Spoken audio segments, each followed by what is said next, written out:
Greetings, everyone, and welcome to Midnight's Edge in the morning on this lovely Wednesday, January 4th. To think, 2023 is already 4 days old.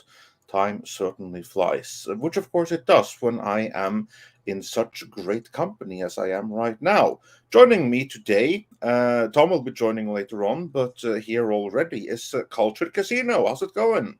It's fantastic. I'm glad to be here. It's been a fun morning so far, and can't wait to talk a little Warner and a couple other things. I'm pretty stoked. Gonna be good. Yeah, gonna be a good show. And also joining us for that is Grip Doctor. How's it going? It's going fairly well.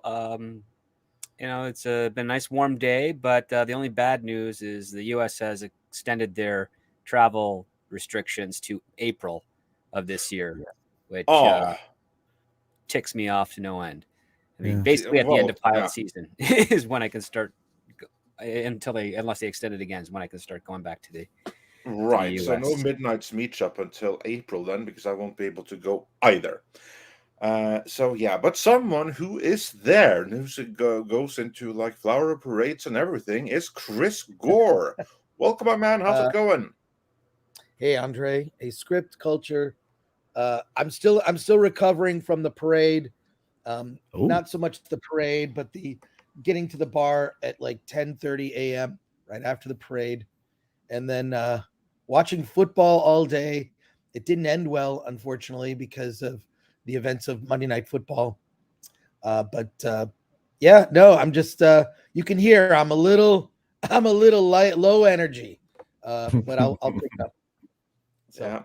I'm sure you'll pick up when we start talking some Megan here. And also joining us is Tom. Good morning. Tom's muted. Yeah, Tom is still working on the audio thing. Let's see, he's here now. But also here is Paul Chato. Good morning. Good morning. Are you guys live yet? Hey, Paul. We are live. So the gang's all here. Yeah. Chris, have you seen any good movies lately? Well, I've seen one. I saw Megan last night, and it's not going to beat Avatar this weekend, but it is super fun. It really is like a fun. You don't think so? What's that? You don't think it's going to beat Avatar? No. I think Avatar is gonna do well for the next month. But this movie will do well. It's a crowd pleaser. It's PG-13. It's a lot of fun. It's based on a subgenre of horror, the killer doll, probably starting with Telly Savalas in the Twilight Zone with Talking Tina. Does anyone remember Talking Tina? I'm not familiar with Talking Tina, but I do remember Anthony Hopkins was in a movie where he had a ventriloquist doll. That was magic, but I remember Talking Tina. What was the ABC movie of the week, which had the slasher doll that was just a fantastic... Tales of Terror. Tales of Terror. Trilogy of Terror. I don't think so. Trilogy of Terror with the little... Yeah. It was so well done. With Karen Black. That was with Karen Black. Yeah. Yes. So what did you think of that? Do you remember it? Oh, I remember. I saw it. I think I saw it. When it aired on television, regular television, and that was the scariest one. Was that? No, it's a tried and true genre. I mean, Chucky probably being the most prominent, right? Killer dolls. But what's interesting about this is it takes a very realistic approach. Like, kids are obsessed with technology, right? They're obsessed with toys that integrate with apps, and this kind of takes that to the next level. So there's more of a believability than Chucky, where a spirit possesses a doll. This is an actual doll gone mad, and it's super fun. It doesn't take itself too seriously. It's I think the acting kind of varies. I was not a big fan of the lead adult actress. So what's her name? God, I'm spacing on her name, but she was in the television show Girls, which nobody watched. Oh, is she what's his? Is Allison she Williams. the anchor's? Allison Williams. She's the news anchor's kid. Yeah. Yeah, Allison Williams. So in any case, she's the inventor, and it's she pairs her niece with this toy, or it's a toy prototype, and as a way to kind of heal her heart over a loss, and it's super fun. I mean, the audience.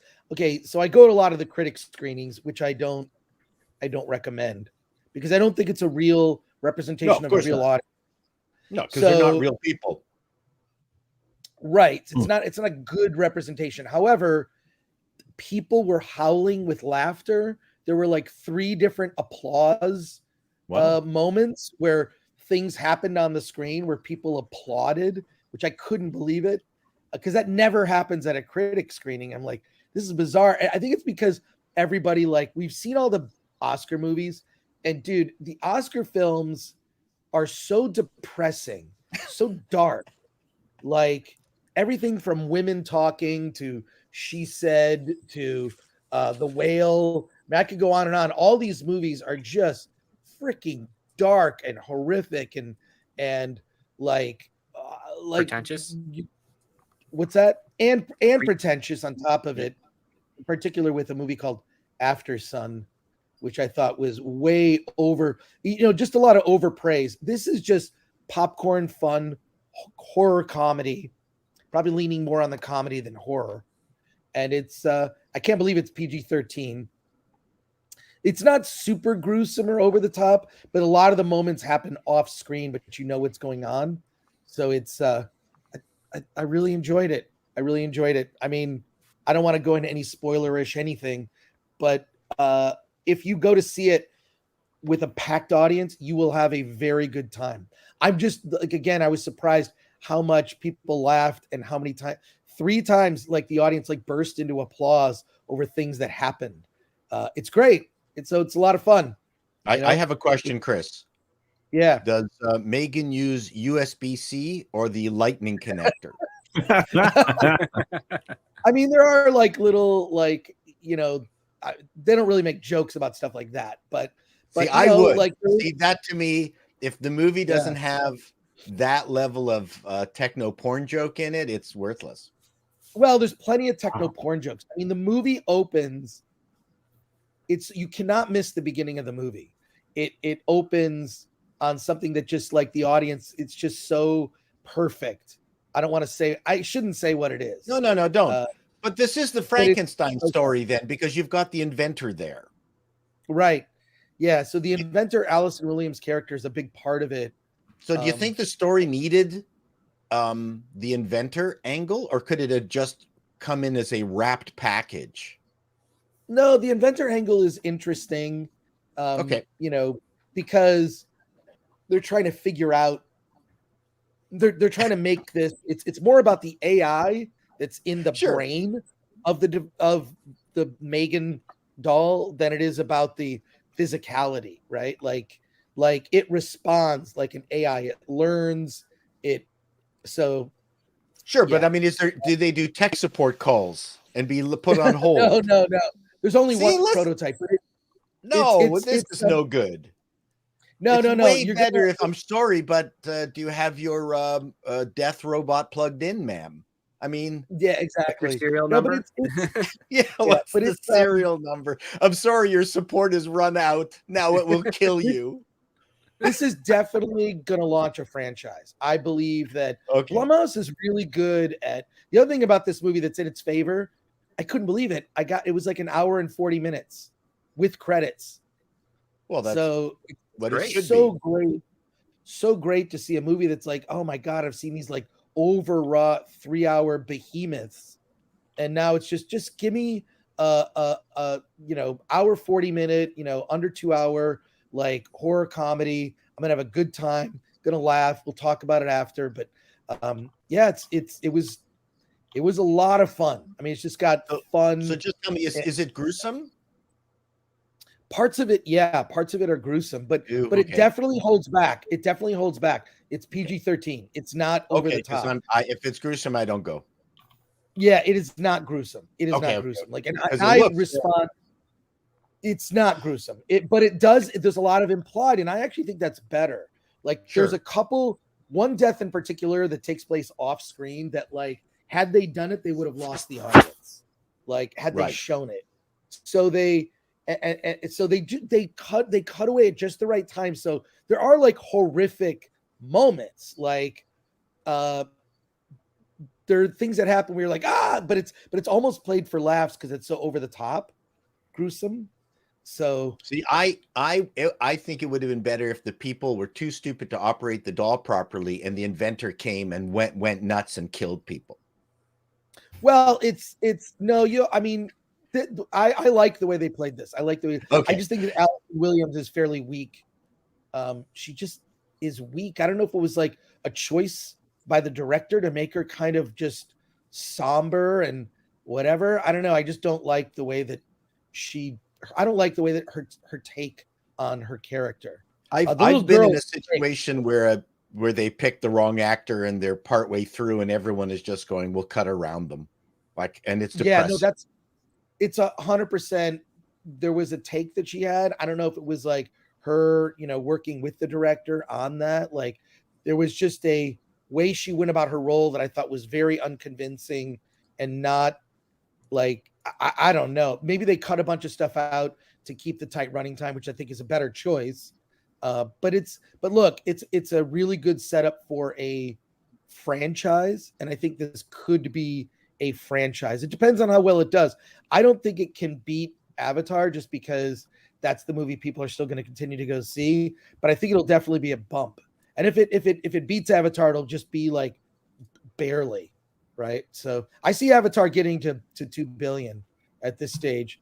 Everyone was like, it's so funny, just people sort of being so dismissive. Never count out James Cameron.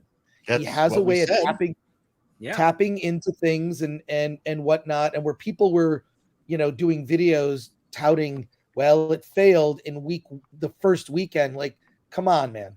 Like, you got to look at like historically his movies do okay, and then they just continue to do okay for months.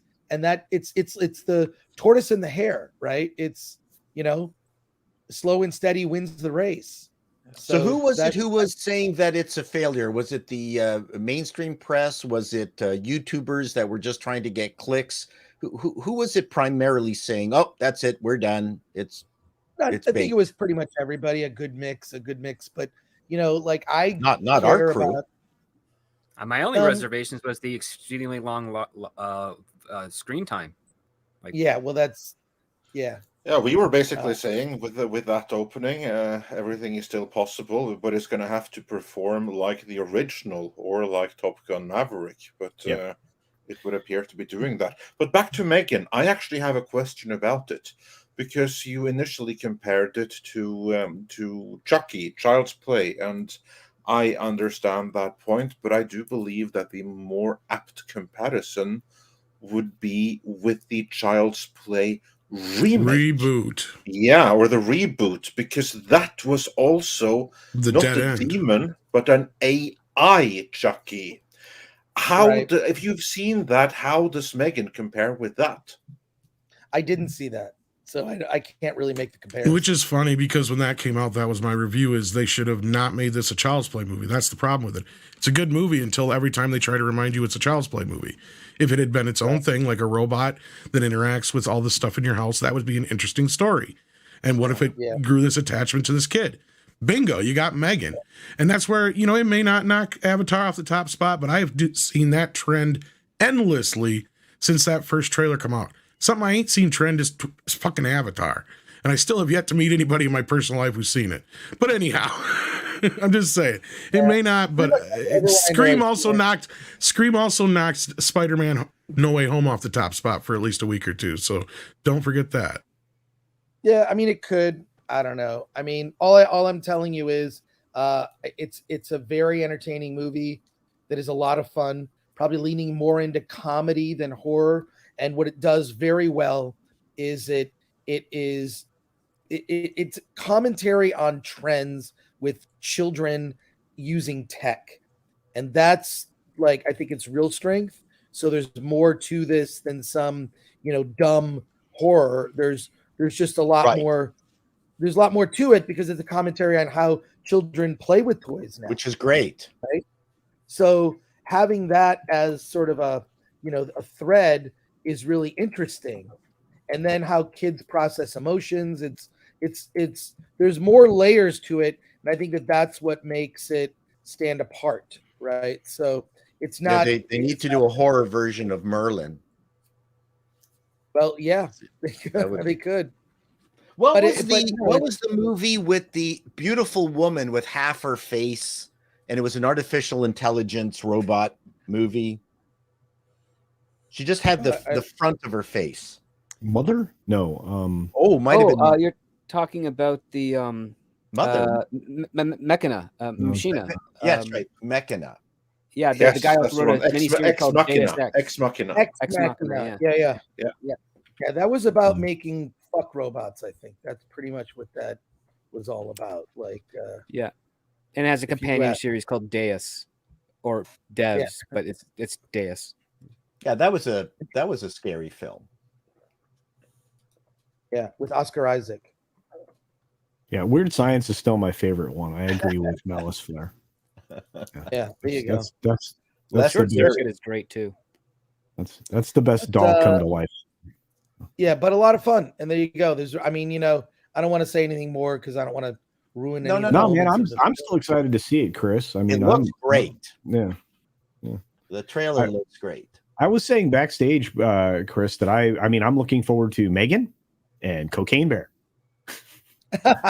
Yeah, let's start off the year with light because the Oscars are depressing. If all the movies that they're touting as the best movies of the year end up getting nominated in major categories, I'll be very surprised. I don't know. It's so depressing. I think that I think the award show is on the list of dying genres. Oh my God. Oh, yeah.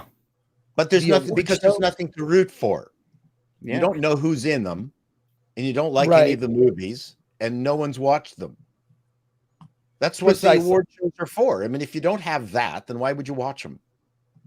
Yeah, so I think that the award show as a genre is kind of dying, along with things like the laugh track 30-minute sitcom and the late night talk show.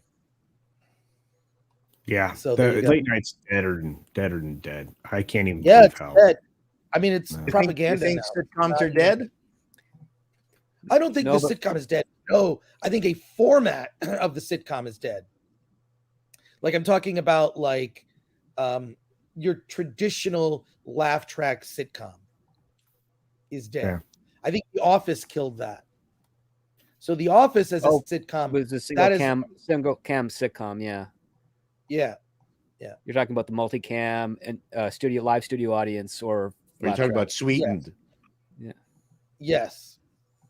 Yeah. So that I think is dead, and other genres will just come around to replace it. I mean, 30-minute comedy is never going away, but it has evolved.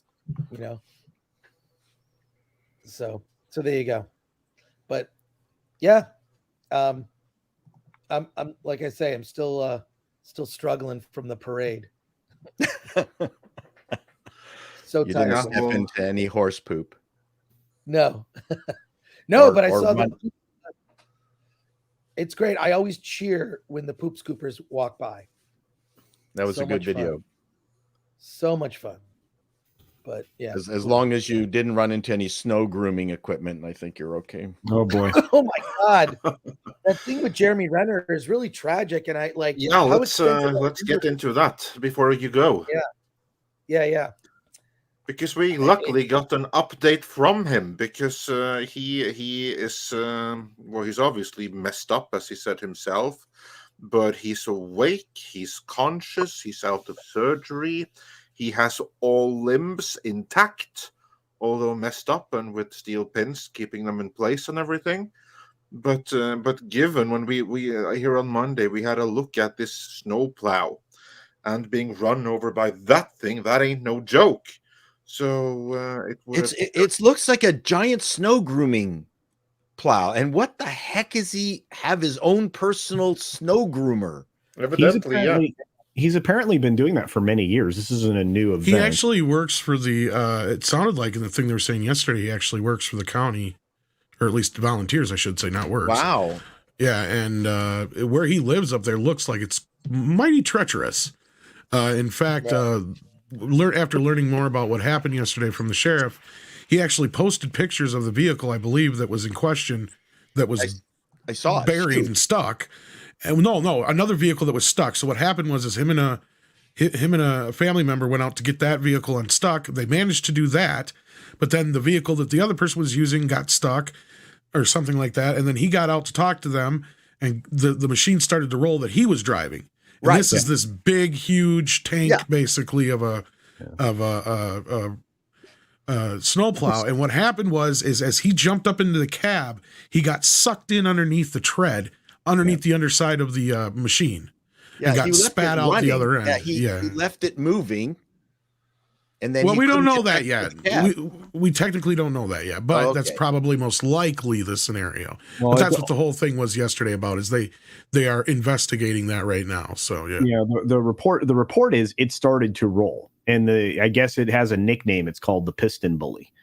But he got out of it, talked to a family member, and then it started to roll. So he attempted to get back in, as Tom described, and those things have giant treads. I mean, and it's a terrible, awful. I can't even describe it.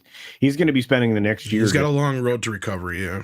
Well, let's just say that we know exactly what he'll be doing this year, and that's trying to recover. And with which is too bad. That's going to take him a year. But at least he's lucky he's still alive from the sound of it. So not only is he alive, he's alive with all limbs intact, and that's like the big thing at this point. With crush injuries, that's like what many were thinking. Then initially they said he was going to lose a limb. Anyways, or I don't know that they said it, but many were. I was going to say I don't know if they want to say anything yet, because this is one, like you're saying, Andre. This is a touch and go kind of subject here, because it could be a while before. See, it all depends on how he heals. Yeah, exactly. And they'll have to decide of nerve damage, because he may still. There's still a potential he could lose a leg if things don't go well in his recovery. Don't say anything, Tom. But I don't want to. I don't want to say that. But that's what I'm saying, is we don't know shit on that side of things yet. All we know is that he posted that he's awake. His family has said that he's awake and that he went through surgery. We know very little specifics on that end. But all we have now is more information on the actual accident itself. So that's really basically all we have. Yeah. Wish you the best. So hopefully he'll speak out eventually, and we'll have a better idea of what he's going through. But until then, there's not much we can say. Then also, the most important thing is basically that he takes the time to heal, and luckily he's going to get the best medical assistance available. So fingers crossed that he's going to pull through and make a complete recovery.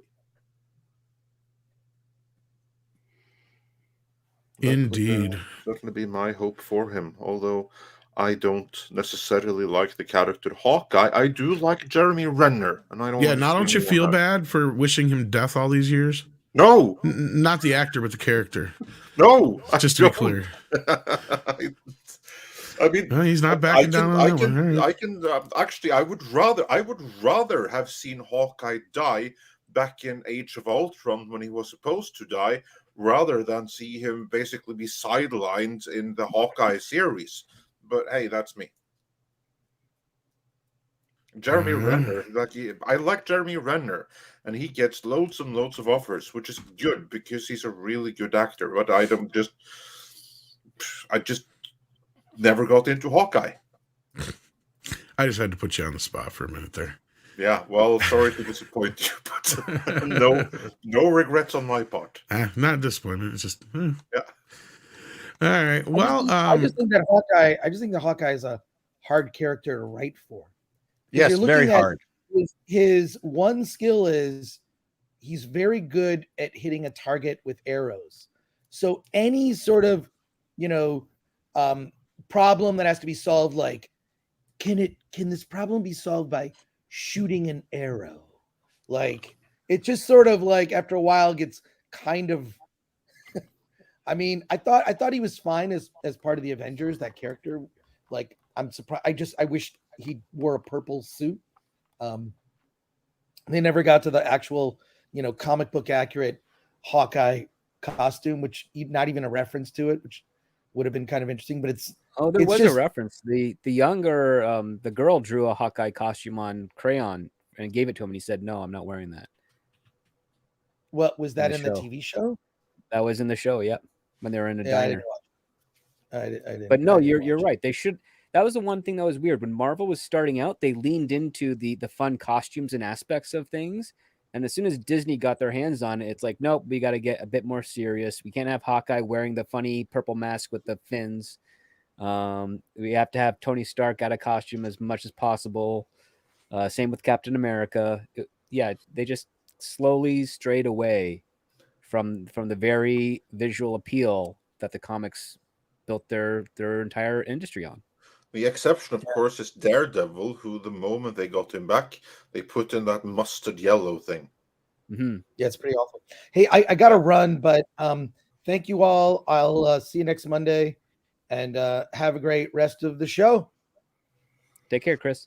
Yeah, take care. We appreciate Thanks for the report from Happy New Year, by the way, too. Happy New Year. Happy New Year. I'm back in recovery. So take care. Take care of yourself. Bye-bye. Thank you. Take care. All right. What do you say we jump into some of these super chats here? I think that sounds like a plan. All right. ActionCom says, is the movie Megan a metaphor for anything? I don't know. Sorry we didn't get this before Chris took off, but we'll probably find out. Yeah, if I had to take a guess, probably just another warning for getting too comfortable with technology. I'm waiting for the meme where they cross this heartless robot with Meghan Markle. Oh, that'd be perfect.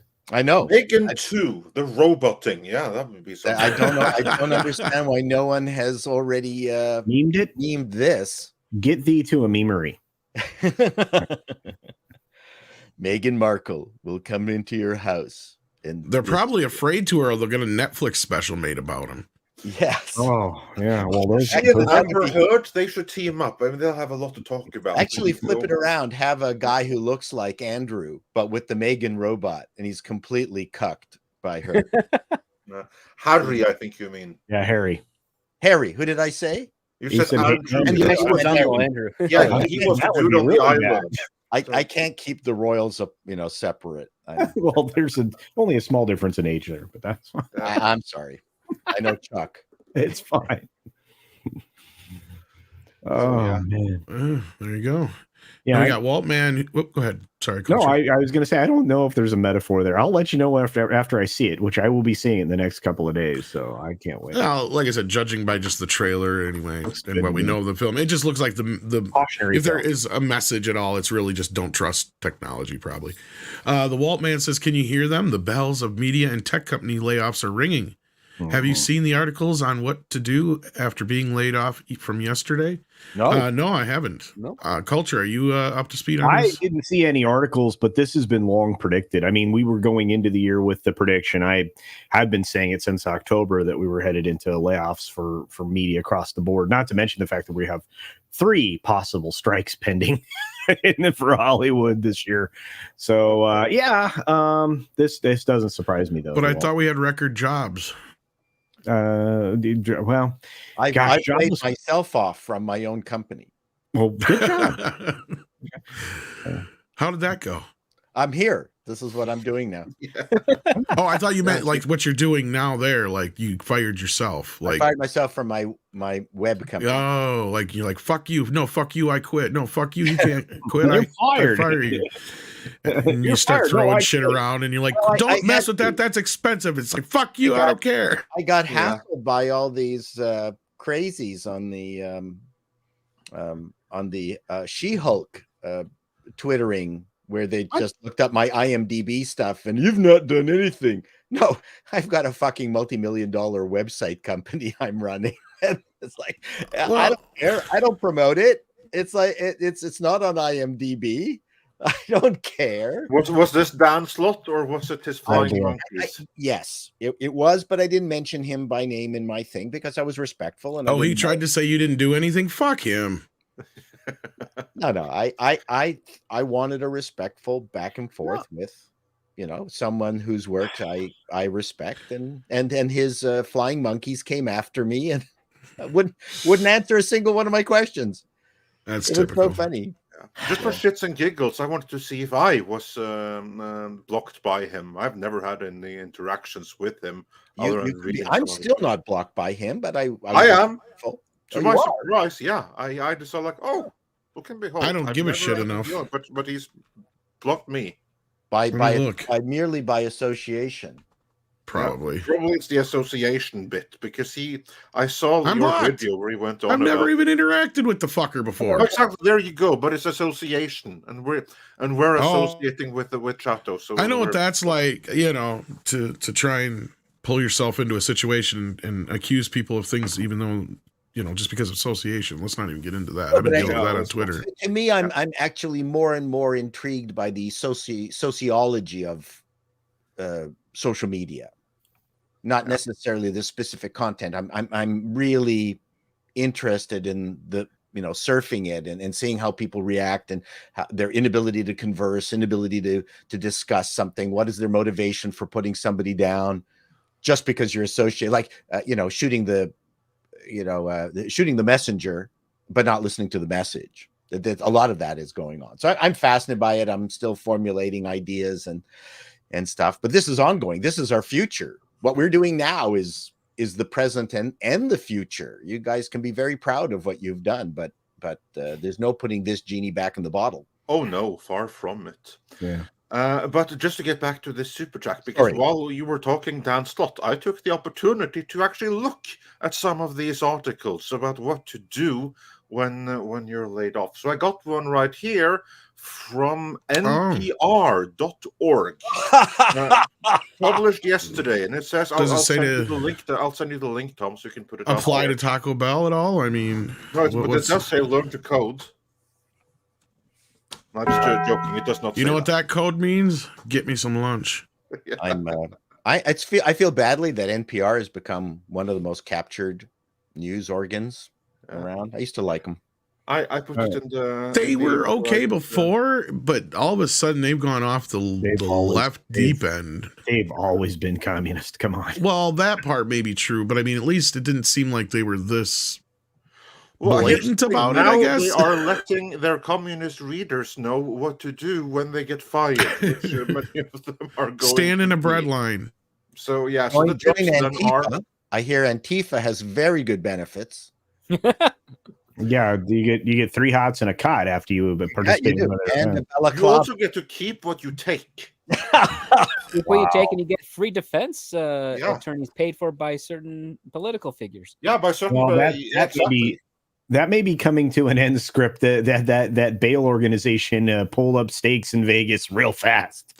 So then you better get on that quick. But let's have a look. Let's have a quick look at this. Yeah. So January is often a big month for layoffs. Oh no, wait, you can do it. You're better than me at reading. January is often a big month for layoffs. Here's what to do in a worst case scenario. And then they go on to say that the first month of the year is when most companies are doing restructures, reorganizations, and setting the direction. Actually, that's when they get the money for the next year. Hold up, time out before we get too far into this.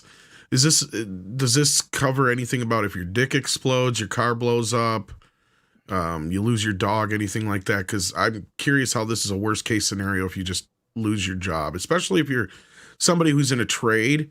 Your chances of bouncing back are pretty damn good. These people aren't doing a trade; they're graduates from the feminist. Or that's what I mean. They actually have course from that. What was that college? The feminist glaciation courses. I can't remember. I think you mean like that green thing, like Greenfield, greenhouse, whatever the thing was. Like, regardless, they got a fancy, Anyway, yeah, if your piece of paper is an interpretive lesbian dance theory, then there you go. Yeah. might not be not. Anyway, So my skip joke to didn't land like I had planned Yeah. on. Sorry. So basically, what they're saying. So, what should you do if you're cut loose? Here are some tips. And I jump straight to the tips here. Share the news far and wide so that you get sympathies for being a victim. You can Does it call really out- say that shit? Really? No, Are I you just made serious? it up, but it might. I was as gonna well. say. I believed it. I believed him too. Well, scroll down. It says right there. Share I it don't far like and to wide. scroll down. Scroll down, you dickhead. Do Why? it. This is just looks dumb on screen. I just usually like the picture. No. Yeah, We well, want it's scrolling. big capital letters. Zoom in. No, there's no need to zoom. It's further down. There It does we say go. that. There you go. Share the news far and wide. See, I'm not making this up. But share the news far and wide for sympathy tone so that you can get like victimhood credits. Again, it doesn't say that, but it might as well have. Well, there's something But to what they're be said saying is for- sharing the news far and wide on social media can go a long ways in landing that next opportunity, depending on who you are. No, it can't.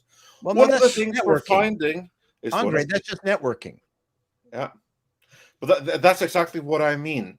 That's assuming that you already have a network ready to go, and then you don't want social media, you want LinkedIn. I mean, what they're saying here, if you have like someone that lost their job in interpretive lesbian dance theory because they were like a commentator for Blaze or something like that, and they share that on Twitter, that's not going to land them anything. It's just going to score them like victimhood LinkedIn points. is a place for unemployed people to talk to other unemployed people and for people with books on how not to be unemployed to make money off them. But it's also a place where recruiters are actually actively looking. And That's Twitter true. is not. I'm being cynical. I've So never. yeah, that's the first tip. Like, share your sub story in social media. Here they should have said share it specifically on LinkedIn because that's pretty much the only place where it's going to help. You know, the sharing of your like your psyche on social media has never made sense to me. You know, and people broadcasting out their damage is just an odd behavior process.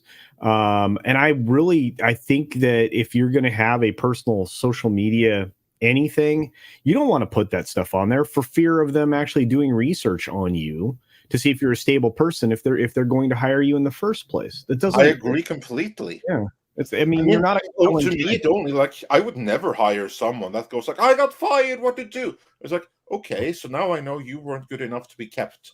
And looking at the meltdown you're having, there's obviously a reason for it. Yeah, it seems counterintuitive, and you're right. I mean, when looking over candidates to hire, I mean, you know, if you advertise that you have social media on the application, there might be a link, you know, a line there to fill that out or whatnot. You're opening depends on what yourself job up you're to, looking for, but yeah, you're opening up yourself to investigation, and again, I mean, it doesn't take much to look on Twitter at what your media has been. So it's just yeah. Well, for instance, I don't know what criteria Twitter, the pre-Musk Twitter, used to hire all these people from Oberlin. Like I wouldn't hire any of them. No, so that's like the thing. So you never know. But here's like the thing: these woke companies and like the Twitter people, they're the ones looking for jobs right now. Yeah. And then next up is file for unemployment ASAP. Yeah, that's probably good advice. And then next is ask your creditors for a break, no matter how brief. Scroll. Yeah. Probably also not too bad. Someone's falling behind the scrolling job. Yeah, and there's only one person who can do. Here we go. So yeah, there's the next one. We can go scroll down a little bit more till we get to the next one, which is: did you take out a 401k loan? It's not uncommon for workers to borrow money from their 401k accounts to help cover a big expense. Oh, that's a bad idea. It's a terrible idea. Payment for a house or college tuition and then pay themselves back plus interest over time. But those terms are often contingent on holding onto your job. Yeah, just don't do that. And then schedule those doctor appointments ASAP. If you lose your job, you'll also lose the health insurance that comes with it, which is why it's important to schedule any doctor's appointments you've been postponing if you sense a layoff around the corner. So in other words, if you just lost your job, it's too late for that. And then finally, cut yourself some slack. For better or worse, our identities are often tied to our work. Losing it suddenly, along with the meaning, purpose, or structure of it, can feel like losing part of one's self. Okay, that's helpful, and that's pretty much it. What a useless article! This is a joke. My God. This is Not what a they're single telling thing of them. updating your resume, start hitting the the job. Yeah, search, no, check exactly. out Yeah, that's the first monster.com thing. or any of those Well, things. exactly. You start updating your resume, then you're going to go to every single online portal where jobs are. All else fails, start prepping that OnlyFans. Yep. Start prepping OnlyFans. But yeah, okay. And whatever you do, do not ask NPR for advice, because they will just make sure that you end up owning nothing and happy about it, I guess. So, That was meager advice. yeah, that was pretty useless. Well, you got your super chats worth there. Then we've got Ash Beener. I think that's how you say it. Says, great panel. Avatar 2 is the billion-dollar movie with little buzz. How do you think its box office success will affect Disney's financial situation? I don't think it's going to help it much at all, like, at least for last year. Maybe in this year it might. But they may have generated $4.9 billion at the box office last year with a little help from Avatar. But they also reported a loss of $4 billion. So that means they really only brought $0.9 billion into the company, and that don't cover all the losses they had. That doesn't cover the general expenses they have. Exactly. That don't cover shit. Because you have your losses, you have your normal expenses, and then you have your revenue that comes in. So, and then that's just scraping the surface. Yeah, I mean, and if you look at just the direct service of budget, not the actual advertising or anything that would have been spent on any of these properties, I think you'll come out with a very severe red mark on the balance sheet this year for Disney as far as their theatrical releases go. To be fair, though, because of Avatar, it's still gonna be red, but it's gonna be slightly less blood red. With the success of Avatar, so that's what it means. It means it goes from good news is good news. Bleeding, but it's not bleeding quite as profusely. That's kind of like what that means. Yeah. I mean, you add into that, and I'm sure Tom was going to say this, but add into that the fact that how much money they lost in the last quarter just in streaming expenses alone. That's where this big loss comes from. Yeah, 1.5 billion. 1.5 billion in streaming. Right off. Direct to consumer shit and all that kind of stuff. It's all like, and basically like Avatar, sure, James Cameron came out and walked back slightly what he had said about the 2 billion thing, but it wasn't much. He said, I may have misspoke a little bit, so we have to be in the top 10. Well, guess what? The top 10 is still made up of films that are over $1.5 billion. So yes, the movie will probably finally hit break even here in the next week or two. I'm not going to say it won't, but I'm not so confident as Chris that Megan's not going to knock it off the top spot for at least a week. I think it's going to own this weekend, to be honest with you. Again, they're projecting it very soft, so we'll see. Like it is a horror film though, but it is PG-13, so there's a lot of the biggest factors problem with Avatar is that it doesn't convey any aura of success onto Disney. That's its biggest issue. Yes and no, yeah. No, I mean, you're right. Like, who knows it's a Disney film? A lot of people do. No, not really. Because they've done everything they can to basically bury 20th Century Fox as a brand. No, I get it. It's just it's not Lightyear. It's not the Star Wars. Like it's a foreign appendage. Yeah, but it's only like 2 movies away from being. People are already kind of considering it Disney. That's the thing. So I mean, I get what you're saying. I get what you're saying, Paul. I just don't think of, even in terms of how it's made, its look, its style. It's not Pinocchio. There's nothing about it that makes it a Disney film. Anyway, that's just my point. It doesn't have Disney DNA. No, I agree with you in that respect, and I think that's sometimes where some people you're probably right, especially where some people are kind of blindly just accepting the box office on this thing, because I'm not. I'm sorry. I mean, a good money is good money, so Disney's happy about that. But I'm just saying it's not going to convey its brand. Disney has to have several good hit movies within its own milieu. My point is, if this was Marvel's Avatar, everybody be questioning the box office right now. That's all I'm saying. As in good or bad? As in, they're like, wait a minute. I don't know anybody who's seen this movie yet. It's the biggest movie in the country for the last few weeks. What the hell? So you just don't have the right kind of friends. I guess so. Well, I'm just saying we had similar situations with other Marvel films in the past, and maybe they should have made it a Marvel movie and then made it a. It started joining the universes. Never mind. That's not what I meant. It's all right, but that's that. Maybe Renner can be in one of the never. Well, that's too soon, sir. Soon. Put him in an Avatar body. Yeah. But see, that was my joke. Sorry, Andre. That was very cruel. I apologize to all Renner fans, but I'm a terrible person. I do wish him the best. That we do. All right. Super sticker. And then we have a super sticker from Dr. Longdollar, who sent us a thumbs up, which is much appreciated. And everyone, do smash that thumbs up. Smash that like and get us past 1,000. Just don't smash your thumb. Zontar sent in $5 Canadian.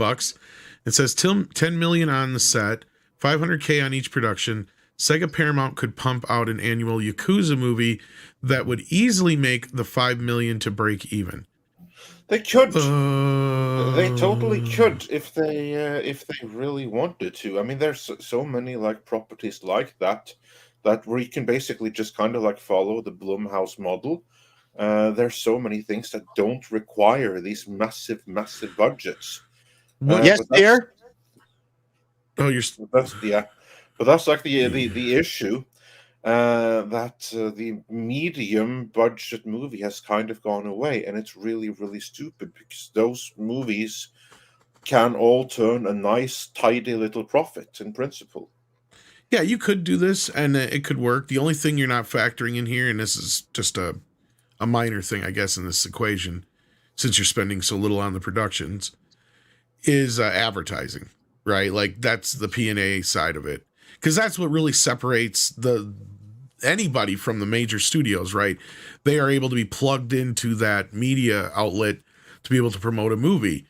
And sure, you could probably put a modest budget on a film like this, and it could do well. It probably could, but I don't know if that's what Sega's interested in. They want to go for the gusto, like with Sonic and stuff. But we'll see. I'm sure they got a few things up their sleeve they're planning. I know, Andre, you spoke of a few things, but I don't know if those were mostly just speculatory. But yeah, no, we know that Streets of Rage is coming from the makers of John Wick. So that is something that absolutely has potential. So we'll see what they choose to do with it. But the point is, there are many other things that could be given that treatment. Yakuza being one. Oh yeah. I'm just not so sure you could do something like that on such a low budget, but maybe. Dark Winter says, do you think Cavil being shuffled off Superman is why someone thought slagging off Cavil would work? Huh? I think what Dark Winter is referring to here is the people at Netflix which tried to shift the narrative and frame Henry Cavill as a villain and as toxic and as a dangerous gamer bro and stuff like that. And it was actually they that fired him for being so toxic. Yeah, from like The Witcher. That they see like, oh, he didn't get Superman anyway, so he's fair game now. So now we're gonna tarnish him in the trades. You know what? I would not be completely surprised if there is something to that. I think they're gonna attack him no matter what. They just might do it even more gleefully now when there is no Superman. But remember, he quit The Witcher before there was a Superman to come back to. That's something that came and disappeared again completely, irrespective of The Witcher. But I'm sure Yeah. the powers that be behind The Witcher were very, very happy to see him lose that opportunity. No, you're right. Like going, if that's what you mean, Dark Winter, which I think it is. Yeah, they were happy to try and correlate the two, even though there was no connection between them. And yeah, they're definitely trying to do everything they can to make it look like they got rid of him and not the other way around. But they'll soon learn, as they have with Blood Origin, that without Henry, they have no show. Especially if it's not going to be anything like what you're supposed to be. Sorry, Andrew. Yeah. They might have had the show if they actually had made a decent Witcher show. But if they had, they wouldn't have lost Cavil in the first place. So, yeah. I remember being as excited about the first Witcher as maybe the Hobbit series from Jackson. Not Lord of the Rings happy and excited, but certainly the Hobbit series. I remember the first Witcher on Netflix with Cavil. I was really, really pumped for it. It was genuinely exciting. The second year, not so much, because the first run was a confusing run. Pretty good. Let's just put that's where I tuned out. In the first run. Yeah, I tuned out in the first season. Why they chose to make it concurrent and mixed up timelines, I had no idea. But I think that was a Hiss-Rich bit of prestidigitation. Anyway. Of course, that was her trying to show everyone how smart she is. She probably was so proud of it and thought she was really clever herself for doing it that way. It confused me, but then I'm trying to do Greg Berlanti stuff. Is it? Greg Berlanti did that with the Arrow series. He had a past story and a present story running concurrently for 5 seasons. I didn't watch Arrow, so I don't know. You didn't miss anything. Yeah. Well, they did that on Westworld as well. Past and present story running concurrently, but I will say I thought it was executed far better there. Well, I mean, Nolan and Joy had a longer period of time to put it all together, to be honest with you, and they have far more talent. And the other part too is they presented their past and present story as a twist ending to the first season, as opposed to the mid first season, as opposed to setting it up from the start. Yeah. And once you got aware of that storytelling mechanism, it wasn't so disruptive in the second season outside of the story being terrible. So Westworld was one of those that did the dive. I think you're going to have a similar experience with Witcher. I think that season 3 is going to be very disappointing, despite being the last season of Cavil. And I think Tom's right that without Cavil, the interest in Blood Origin faded. And as you found out, Paul, it was not a good show. No, brutal, yeah. Just unmitigatingly brutal. Anyway. It's too bad. But it wasn't made for you. It was made for stunning and brave, diverse audiences. Without a single Polski. Yes. Ooh. Not for Polish people. Then Polish it's not diverse enough. Wanted. Yes, it's not diverse they enough. They wanted here, of course, but they're not wanted by Netflix to see their Witcher series. Yep. We got Stripping Barn here who says, bets on we see Dollman versus Megan. You know, it's funny, Dollman being a full moon character. Here's the thing. Megan is being released by Blumhouse, which is through Universal. Universal owns Chucky. They've already been doing a little bit of Twitter back. This is another reason why I think this movie has a little bit of buzz to it, because people are playing with it. They're having fun with the concept. And they're already, Chucky's already kind of setting up this Chucky versus Megan kind of idea. They had Megan cheerleaders on the sideline at a football game. No, that's what I'm saying. This thing is a TikTok fucking thing already. It's gonna be cool. Like I said, I'm really excited about this, but I'm weird, so I like horror films.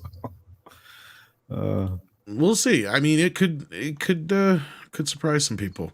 Megan versus Wednesday. Dance off. There you go. Okay, so that's another way to do it, right? Of course, well, you know, Two different studios, but yeah, two different studios. You have Universal versus Netflix, but still, I think it'd be cool, right? I mean, there's a lot of things they can play with. Like you got Annabelle, right? Because you have Annabelle. Yeah, she's at Warner, but yeah, but you understand now? Yeah. What's the? It's like you've got like all these different things to play around with. I'm sure in the next couple days, Megan will be tweeting stuff out like Anna Who and shit like that. You just wait. Oh, that'd be so good. So good. But Joe Pat has been a member for 20 months and says people who hate Zaslav don't matter. They're just a mob and actively refuse to think ever. Okay, I don't want to agree with this on a whole level, like a generalized thing, but yes, there is a certain subsect, let's say, that they have an agenda and they're going to do everything in their power. And they've basically said this and let this be known. They're going to try and do everything in their power to paint Zaslav and James Gunn and anything that has anything to do with anything that isn't, let's say, of a certain dark persuasion from a certain verse. I'm not even going to say the name because I don't want to set anybody off. But yeah, let's just say that small subset is really upset about this and they are actively campaigning against Zaslav and Gunn. And we really just can't just ignore the noise. I mean, what else can we do? I mean, I know that's what Warner Brothers is probably doing. Andre, anything to say on that? Yeah, no, they're ignoring it as well. They should, because there's nothing else they can do about it at this point. All they can do is ignore and hope that it only reduces in impact. Nothing else to do. That, unfortunately, is the way culture is right now, where you have like this cancel culture with everything that goes with it. Yeah, hey, wait! Don't cancel me. Don't cancel me. Why? I'll make you famous. Dragon Bricks has got a good question here. Which Chucky? Oh, this would be the original Chucky is at Universal. MGM still has the original film rights, and that's why they did that reboot a couple years back. So, and you're right, I agree. The OG Chucky would shred Megan in 5 minutes. He'd take his time and fuck with her a bit more than that, but yeah. So weird getting to talk to Brad Dourif and hear his voice. I think they'd start dating, to be honest with you. And he's already got Tiffany. Come on, man. I'm sure that he wouldn't mind like a fling on the side. I mean, it's just you got a point. It's a love bot. This is true, and after the last season, from what I saw, but him and Tiff ain't getting along again. Maverick Christian says, you folks hear about Comic Code Knives being a scam, as shown by E.G. Shadiversity. I've seen Midnight's Edge advertise them, unfortunately. Andre, you want to take this one?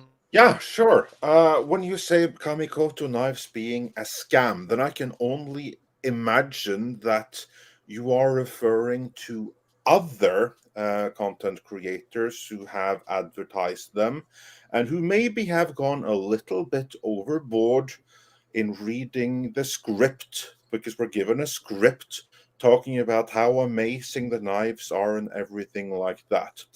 I do not recognize myself in any kind of like scam accusations. I invite you to go and check out our spots for Kamikoto. Just look at everything there. First is the script stuff, that all this Japanese. Here's the thing. We say that, yeah, it's Japanese steel. We don't say that it's made in China. That it's, right now, it's probably assembled in China, all those like built on Japanese techniques and stuff like that, and it's Japanese steel. What we don't say, but that you can find out, and that Chadiversity also says, Japanese steel kind of sucks. That's a quality of Japanese steel. Now, when it comes to the quality of the knives themselves, look at what we say there. Just go and look. I say, look at these knives. They are perfectly fine for what they're made for, such as cutting tomatoes, cutting meat.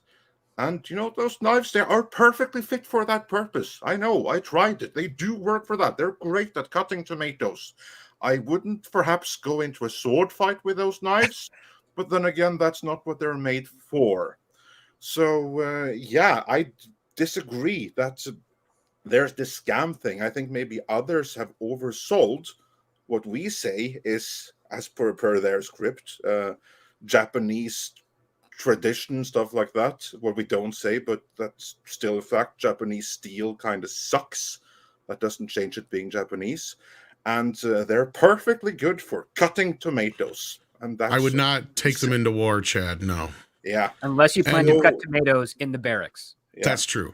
And Red Sea, it might, but I wouldn't recommend it. Yeah. And again, and since we're on that, before anyone raises, same thing with established titles. People are like, oh, it's a scam. You're not really a lord. I know. Have you seen our spots for it? We make that plain clear. I spell it out loud. This is an obvious novelty. You're not really a lord. It's just for fun. Oh, and they plant some trees, which they don't, but they work with companies that do plant trees, and they do that. But they cut them down with the Kamikoto knives. Yes, this is the problem. Yeah, I know it's the same company, but still. So part of the thing with the knives, just going back to that, if you're into advertising, it's brilliantly worded in that they mention Japanese steel, but then what does that mean? Yeah, exactly. The steel is Japanese. Yes. It just so happens that Japanese steel kind of sucks. So, well, yes and no. Japanese knives are thinner than the German style knives, and they have a different cutting angle, and they have to be honed regularly. It's just a different experience, different use case. You just have to know what you're going to be using them for. You're not going to be using cutting tomatoes. Well, you're not going to be comparing them to Henkel knives. Well, look, it's a Chinese company selling Japanese steel, probably made in Korea. Chinese company with some major American investors. Look. Here's the only thing I'm going to say about it, and this is the thing: we had our contract with them. We're not responsible for what our advertisers do, right? Like we try to do our best to make sure whatever all this stuff came at us. We finished out our contract. We have nothing more to say about it other than that, really. Yeah, that's the way I look at it. That's pretty much it. But I do think that when you say, oh, it's a scam, then, okay, what was promised that wasn't delivered? That's where the scam part comes in. When we say for instance, and I'm defending you by saying, do some research into what a Japanese knife is. Yeah. No, absolutely. Well, and that's like, as far as the knife side of it, whatever. Like the other thing, the established titles things, we were well aware that it was a novelty, right? It's just like when you name a star and what they're doing is they're giving to a charity in that person's name. Now, sure, you could go the other way around and just give to that charity if you wanted to do that. Nobody's saying you can't. But we just offered this option up because that was what the company offered us. And that was the thing. We pick companies more about how they try or don't try to influence our reporting. That to us is more important first and foremost. If they are somebody who have no cares about what we're reporting, great, because then that means we don't have to worry about anything we're doing. That's our first, so we can give you guys the videos you want because YouTube doesn't help us the way that they should. And that way we don't have to worry about what we're saying, censoring ourselves in any fucking way, or worrying about pissing any company off. That's the other problem too. So it's this fine line you have to walk all the time. And in that case, when we first were, when we got involved with this company, they don't care what we put in the videos. They have no influence or say whatsoever, pretty much. They don't care. Yeah, and that's all that mattered to us at that time. That's the most important thing. Also, I just want to highlight all the stuff that we haven't promoted to you, like various crypto scams and NFT stuff like that. Things where I could see, I'm not going to push this on anyone. Whereas some novelties and some knives, I see that as relatively harmless. In general, we'll see me in Raid Shadow Legends to settle the score. Yeah, same thing. It's entirely like I don't think there's any promises made there that isn't kept by the product. Yeah. But we can only go by what we know at the time. We do our research as best we could. As far as we could tell, everything was on the up and up as far as they said what they said they were doing, and we haven't found otherwise that has been. No, we still haven't found anything to suggest it. So all I see is that you maybe have had certain others that haven't been sufficiently clear that, for instance, established titles is an obvious novelty, which is something that I make a point out of saying. Maybe others. I mean, if it makes you feel better that if you're not a real lord, I'm sorry, I guess. I'm not the one selling it. If someone oversold, and it wasn't us. I think you guys need to move on. Yeah, I think so. we But the actually can't marksman, because we have another super chat on that topic. So yeah, carry on, Tom. I was just gonna say, I'm just glad our contract's over. That's all I'm gonna say. Marksman 117B says people keep throwing around scam. It's an overpriced gimmick. Yes, that's a better way of probably putting it in certain respects. I will say, a scam wouldn't provide you with a product. The knives are just overvalued. This is true too. In that respect, I can understand that point of view, and it's a fair assessment. Yeah, I'm not. So there you go. I'm not disagreeing with any of that. So there we go. Let's see here. We've got Maverick Christian who says, you folks, we got this one right. This is the one we just read. Darth Bobcat says, I think everyone underestimated Avatar 2 because we're all used to analyzing comic book movies that do all their business in the first weekend. Well, this is true. This is a good point, Darth Bobcat. And it is doing well. It's pacing along with Top Gun, as we pointed out here, but it's not quite on pace with Spider-Man No Way Home. So we'll see where it ends up. I think it'll do just fine, though. And at the end of the day, we're going to get your Avatar 3, 4, and 5. And then Darth Bobcat also adds in that Avatar is a weird blip, biggest original sci-fi movies ever, but nerd circles have no use for it. Pure normie fare. This is another thing, too, that plays into that. That is very true. Master Clockwork says the success of Avatar Way of the Water isn't surprising, but it's curious to me. Is this the film is that the film doesn't feel like it has penetrated the zeitgeist. This is what I'm saying more so, Master Clockwork. There's more talk about how it's doing than the actual film itself. Yes. And again, I just very only see that even in our circles. But what's your guys' observation on that? Are other people in your lives into this movie? I mean, I don't know a single person who's seen it. Me neither. Neither do I, but my understanding of it based on some of the stuff I've been able to find on social media is that people are treating Avatar like it's a museum exhibit. Like they're just going back again and again because it's interesting to look at and observe, and maybe there's other things that they will see. It feels more like an academic watching as opposed to, a pop cultural phenomenon. It's like, hey, do you want to go to see the exhibit at Ripley's Believe It or Not Aquarium? And they're like, yeah, and that's what Avatar: Way of the Water kind of feels like on the social circuit, at least. Interesting. I mean, a lot of you out in the chat have said you've seen it. Some have said they've seen it multiple times, so that tells me there is interest in it. Well, I mean, last night it's funny because I'm in contact with lots of different members of our chat on the regular via DMs and stuff like that, and anecdotally, looking at individual showings for this film on large format screens, premium large format IMAX 3D and such, you're seeing a limited number of tickets being purchased for many, many showings. In particular, Tuesday, Wednesday, stuff like that, where, usually you have an uptick, for Tuesdays, but, you're seeing a limited number of tickets being sold. So again, I mean, if it performs like other James Cameron films and it paces about the same rate or a little bit above where Top Gun Maverick is, $2 billion isn't necessarily out of reach. My biggest concern there is that, is that there might be a little bump happening from like a marketing department or something, because it's hard to explain when you walk into theaters. And again, I haven't seen the film and I probably won't until it's, released digitally, but,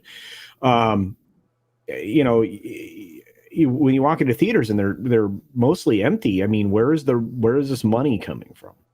I know that 77% of the box office for the original film was international. Is that the same trend now? It seems like it is. Well, that's what they're saying, but I don't see anyone seeing it here. And that's kind of where I was saying stuff. It's like, I bring that kind of like what Culture just said. I just kind of bring it up and people are quick to jump down my throat. It's like, and that's what I said earlier. Well, now if this was Marvel's Avatar, everybody would be sitting right there going, I haven't seen anybody who's seen it.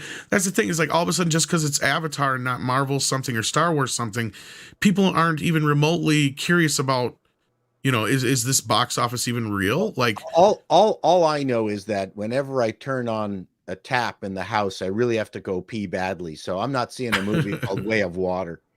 Well, that's a good point. But that's just it. We have James Cameron, who has his ego and doesn't he can't afford to fail in this one. And same thing with Disney. They can't afford this to fail, especially now that we're pretty sure that the budget is in the $400+ million range. They can't And afford it to fail. It looks on the daily average, at least domestically, according to the numbers, that it's about $15 million a day on still the maximum amount of screens they can get at 4202. That's alarmingly consistent across. Isn't that weird? It's very weird because it doesn't have the. I mean, it does A have fluctuation at all. It doesn't have. It has its peaks on the weekends, but it seems to always be averaging out to almost 15 million daily. And that, I think that's kind of weird because usually you can't come up with that regular of an average over a almost 5-week period. Mm. It's what I mean. very strange. I'm not saying that there is. They're making money, but yeah, I see. That's the thing. I'm not trying to like jump to this huge conclusion, but I'm just saying it's like awfully weird. And again, okay, I'm not gonna, and maybe that's why other people aren't questioning it so much because it's Avatar and not Marvel or Star Wars or whatever. But yeah, but it is what it is. Pilgrim Media is here and says Happy New Year and thanks for your services. Well, thank you, Pilgrim Media. We appreciate your support. We love seeing you here. Oh, here's a name we haven't seen in a little while. Hey, Rave Girl, how you doing? Hi, Megan means Model 3 generative Android. This is true. I think there's another word that's supposed to be there too at the end, but I can't remember what it is. But yeah, thank you for being here, Rave Girl. Haven't seen you in a while. Good to see you. Master Clockwork said, did you guys see David Jaffe defending Dan Slaughton? No, I did not. I don't know who that is. Yeah, who's that? I have no idea. And the name sounds somewhat familiar. Yeah, so defending in how? Like, oh, How? Yeah. Totally cancel everyone. He's a writer. Looks like a comic book writer. Well, video game designer, I guess. Twisted Metal God of War series. He's a creator. Okay, It depends so on he's someone what is local it that and he's local. defending? Is he defending the specifics of some of the claims that Dan made? Is he defending I would imagine Dan's ability to block whomever he wants? It was really weird. I don't want to get into it here, but I mean, it was weird debating the person who wrote the specific comics that are purported to be that were supposed to be of use to purported to I can't speak, to be used for the She-Hulk Attorney at Law series, and I just pointed out specific things in his comics that were completely different from the show. So that was really weird. I felt odd actually getting into that discussion, but I couldn't Makes you help it. question if he really wrote them. I mean, I seem to recall there was like this controversy with Dan Slott, with how he actually had other people doing a big chunk of the writing for him. Well, I mean, if Something he like that. conceived of the stories and had the people write it, that's kind of 6 of one, half a dozen of another thing. His Attorney at Law series has got some of the most fun stuff I've ever read in the She-Hulk run. The Peter Parker suing J. Jonah Jameson was a fabulous, funny, well-written piece with a very logical ending. So yeah, I could understand that they couldn't use that IP in the TV show. But if I was producing this show, the first thing I would have gone is saying, okay, let's review every single legal case that She-Hulk had in the Dan Slott comic books. Which ones are we allowed to use? Because they were all good. Anyway. So it was just weird. Better than the series for that's for sure. Oh, and super. They're great. They're fantastic. So again, I don't know which ones they couldn't use because of copyright or Marvel saying, no, we don't want to introduce that character just yet, blah, blah, blah. Obviously, there's going to be politics involved on that level. But yeah. And certainly the garbage that they did come up with didn't follow the same tact that the comics books did. So like I said, it was really weird arguing with the person who purportedly came up with this stuff that no, he's wrong. None of it actually made it to the show. What can I say? It was really weird. Maybe he didn't watch the show.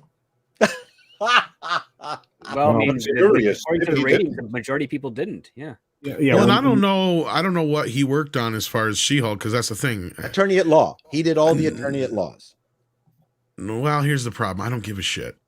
No, but they're very good. I'm telling you, I own the series. They're, I mean, of course he got paid. Of course he's not gonna fucking badmouth the show. Well, my theory is, honestly, is that if season 2 comes, he gets more money.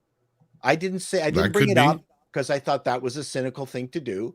But for him, there's a direct benefit for season 2 to be made because he gets more cash. Yeah, there it is. A ton of cash in season 1 as well. Because he didn't create the character. He just they're just using his storyline or whatever. Yeah, same as he's credited. He's credited with it because they used the GL&K firm, which he created and put inside the universe, is my understanding. So, which the TV series did not use in the same way at all. No. And that's all I was saying. They essentially just licensed the name and then did whatever they want with it. Yeah. Well, he wants to continue to get work and he wants to continue to be paid, and as little as that is from time to time, based on what a lot of people that work for Marvel have been saying, and inconsistent as it seems to be from time to time. I like you said, he ended up blocking a whole lot of people because he blocked people that followed specific people, and these blockchains have been going on forever, and it just means that you can't take the criticism of people who actually consume your works, and I'm sorry, and like I said, I mean, the only people that I mute or block on any social media at this point is promotions, ads. That's what I block. I think I may have muted a couple of people, because they were terribly, off base, offensive and destructive humans. But for the most part, I mean, yell into the void at that point, because I'm not here. Blocked you, Culture. Say again? I have blocked you. Oh, yeah. Well, I figured, Paul. Yeah. It's okay. No, I haven't. We're still pals. I would never do that. I know. But no, it's honestly, it's like, what, Dan blocked, he blocked me. I don't know if it's because I follow Yellow Flash. I don't know if it's because, I hang out with Andre. I don't know, but it doesn't really matter. It just, it is what it is. And ultimately, if I really want to know what he's saying, I can bounce to, a personal account. So we can call him Dan Blocker. There you go. There's a Bonanza joke. Yeah. No one knows. You know what? They should reboot that like as a real Western, not as like for modern audiences. I would love to see that. That's not a bad idea. Yeah. ActionCom says, speaking of scrolling, where is the best place to hide? Answer, page 2 of a Google search. Oh. I'm sorry, I didn't have my button ready. There you go, ActionCom. It's pretty. For a second there, I thought it wasn't scrolling. I thought it was a scrotum joke. Oh. Type that into Google and you'll get a whole different kind of search. HyperGyver2 says Megan is a warning about AI, which could ultimately lead to Rocco's basilisk. Basilisk. Yes, I can't talk this morning. I swear drunk I'm not. Tennille says, but Andre, my mommy said I'm a great employee and my soy cookies are the best in Portland. What other credentials could I possibly need? You even have a major in gender studies, don't you?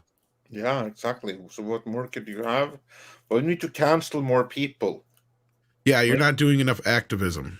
Yeah, exactly. Like burn a few buildings, then maybe. Yeah. Do you see yourself as a good ally? Hey, see, this is why I like T. Neal, right? 89. It's like, just these wonderful takes. These are fun. So. That's going to be all the questions on these applications anymore. Is like, do you see yourself as a good ally? Yeah. Are you? Do you advocate for this particular flag of the month? Well, just remember, for like the auditions for the now failed G4. We had like this leak of someone claiming that one of the questions for hopefuls was, why should we cancel Batman? And the right answer was, he was white and rich.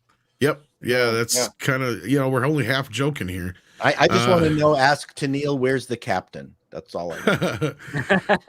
Well, that's a sore subject. We're not going to get into that. Does this dress make my ass look big? Says Disney's financials. It's only a flesh wound. Yeah, right. That's what I'm saying. They are fucking bleeding right now. Like they're, I don't even know how they're still afloat other than they have all the other, assets to help them, basically. Yeah, there you go. Land and sports, basically, yeah. Now there's rumor that they want to unload ESPN. Yeah, so, well, and that's just it. They must be in a lot worse shape than they're trying to let on. I'd really like to know when the streaming services are going to start consolidating and when that looks like. Amazon is what it looks like. I've been speculating on that for quite some time, that I think that's the ultimate direction that they're all going. I think you're right. You know what's going to happen? We're going to have Amazon and Apple. That's it. And then from there, everything is going to have their own little pod. Yeah, and I feel like we're going to start seeing unconventional bundles. I did a video about it last week, and I think that you're legitimately going to see that. You're going to see a bunch of things that you never thought would go together getting put together. You're going to get Disney Plus with your gym membership, Paul. Pretty much. He's not wrong. Yeah. Tennille says, "Oh, I love you too, Culture." Yeah. We've got some great love. We got some love in the chat. It is. I love it. You know me. I'm a lover. Dark Winter says, "I agree. Shame that they didn't do Sherlock Holmes spinoff from Enola." Oh, with Henry Cavill. Do you guys think that would have been popular? No. Well, no. I didn't like Enola at all. I was going to say, I know Henry's popular, but did it really fit him? No, it didn't. And that series a little rough, but that's what I was thinking. Yeah. Here's the thing, bring back, the Sherlock series with Iron. Downey. Yeah. With Robert Downey Jr. There's the Guy Ritchie stuff. Yeah. Haven't they had a third film in like development hell for like 5-10 years? It is. It's been, do you know anything about that? That thing's been in park. It's been in park for quite a while. I don't know if Guy Ritchie's been able to get the green light on it, because even though the second one did fairly well and had a very satisfying ending, you'd think that they'd rush into it, but I don't know what's going on. That's the thing. I don't know if it's RDJ's high price tag that skyrocketed between the second Sherlock Holmes films and his just give him leaving of Iron Man.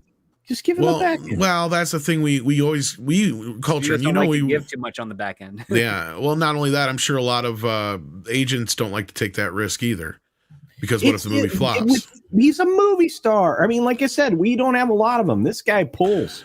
Well, no, I get you. Well, He didn't do too well with Dr. Dolittle. That was the latest kind of. That's what I was going to say. That was okay. People have this misconception about Robert Downey Jr. that he is a movie star.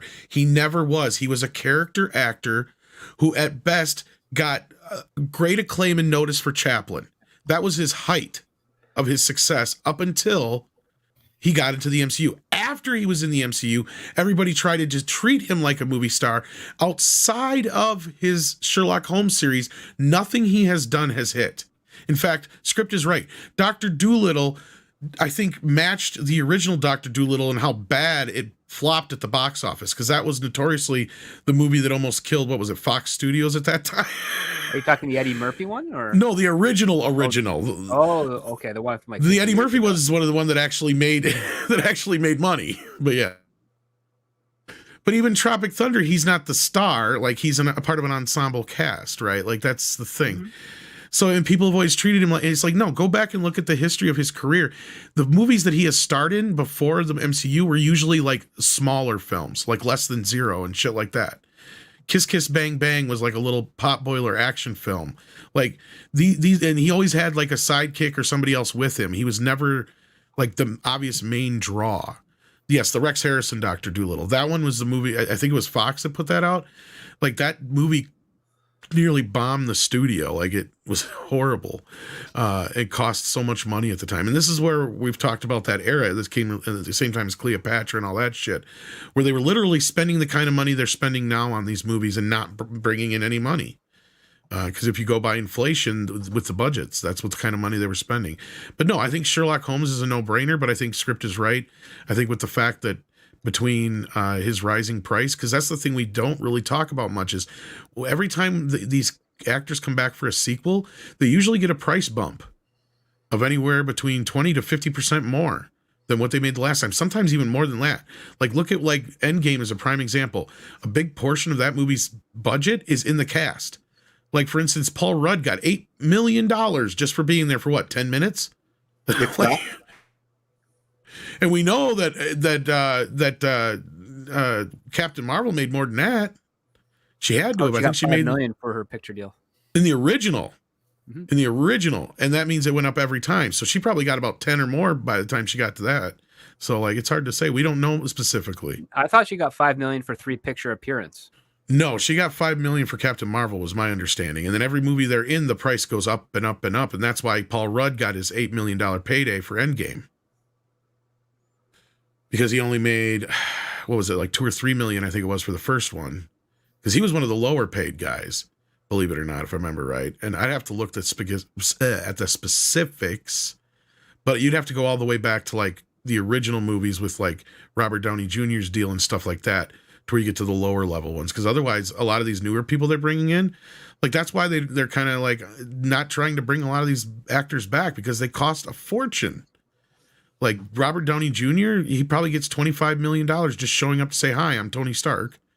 You know, Chris Hemsworth probably at that level now where I think he got what? How much did he get for the last it was dumb Thor movie? It was like, let me look it up here. 22. I was going to say the 20 range. Yeah. And I think that's why that budget exploded is because they had to write the silly chick that doesn't hire women directors for her production company. He was paid $20 million. Yep. Yeah. Yeah, and I think so. I think she was too. Yeah, she got the equal amount. Yeah, and I was like, you just exploded your budget on a chick that isn't worth that. Because I remember us having this conversation about where we were like, half your budget is in the two of your cast members, and Lord knows that they probably gave what's her face something similar, not that much, but something similar. Tessa Thompson. God, why? I bet you she got at least half that. She got probably 10. I bet. Yeah, because otherwise she would have griped. But that's why these movies cost so much right now. No. Anyway, Portman was the chick's name. Yes, Natalie Portman.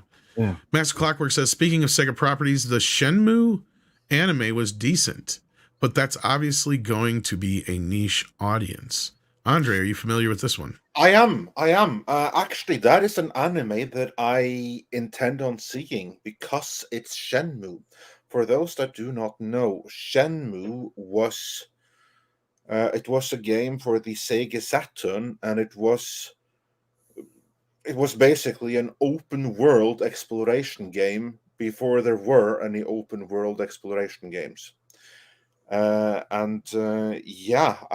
think that, but I don't know that you could really do something with Shenmue beyond the anime or the game, because right now there are so many other open world things, and if you were to do a movie of Shenmue, it would just be another Japanese story set in 1987.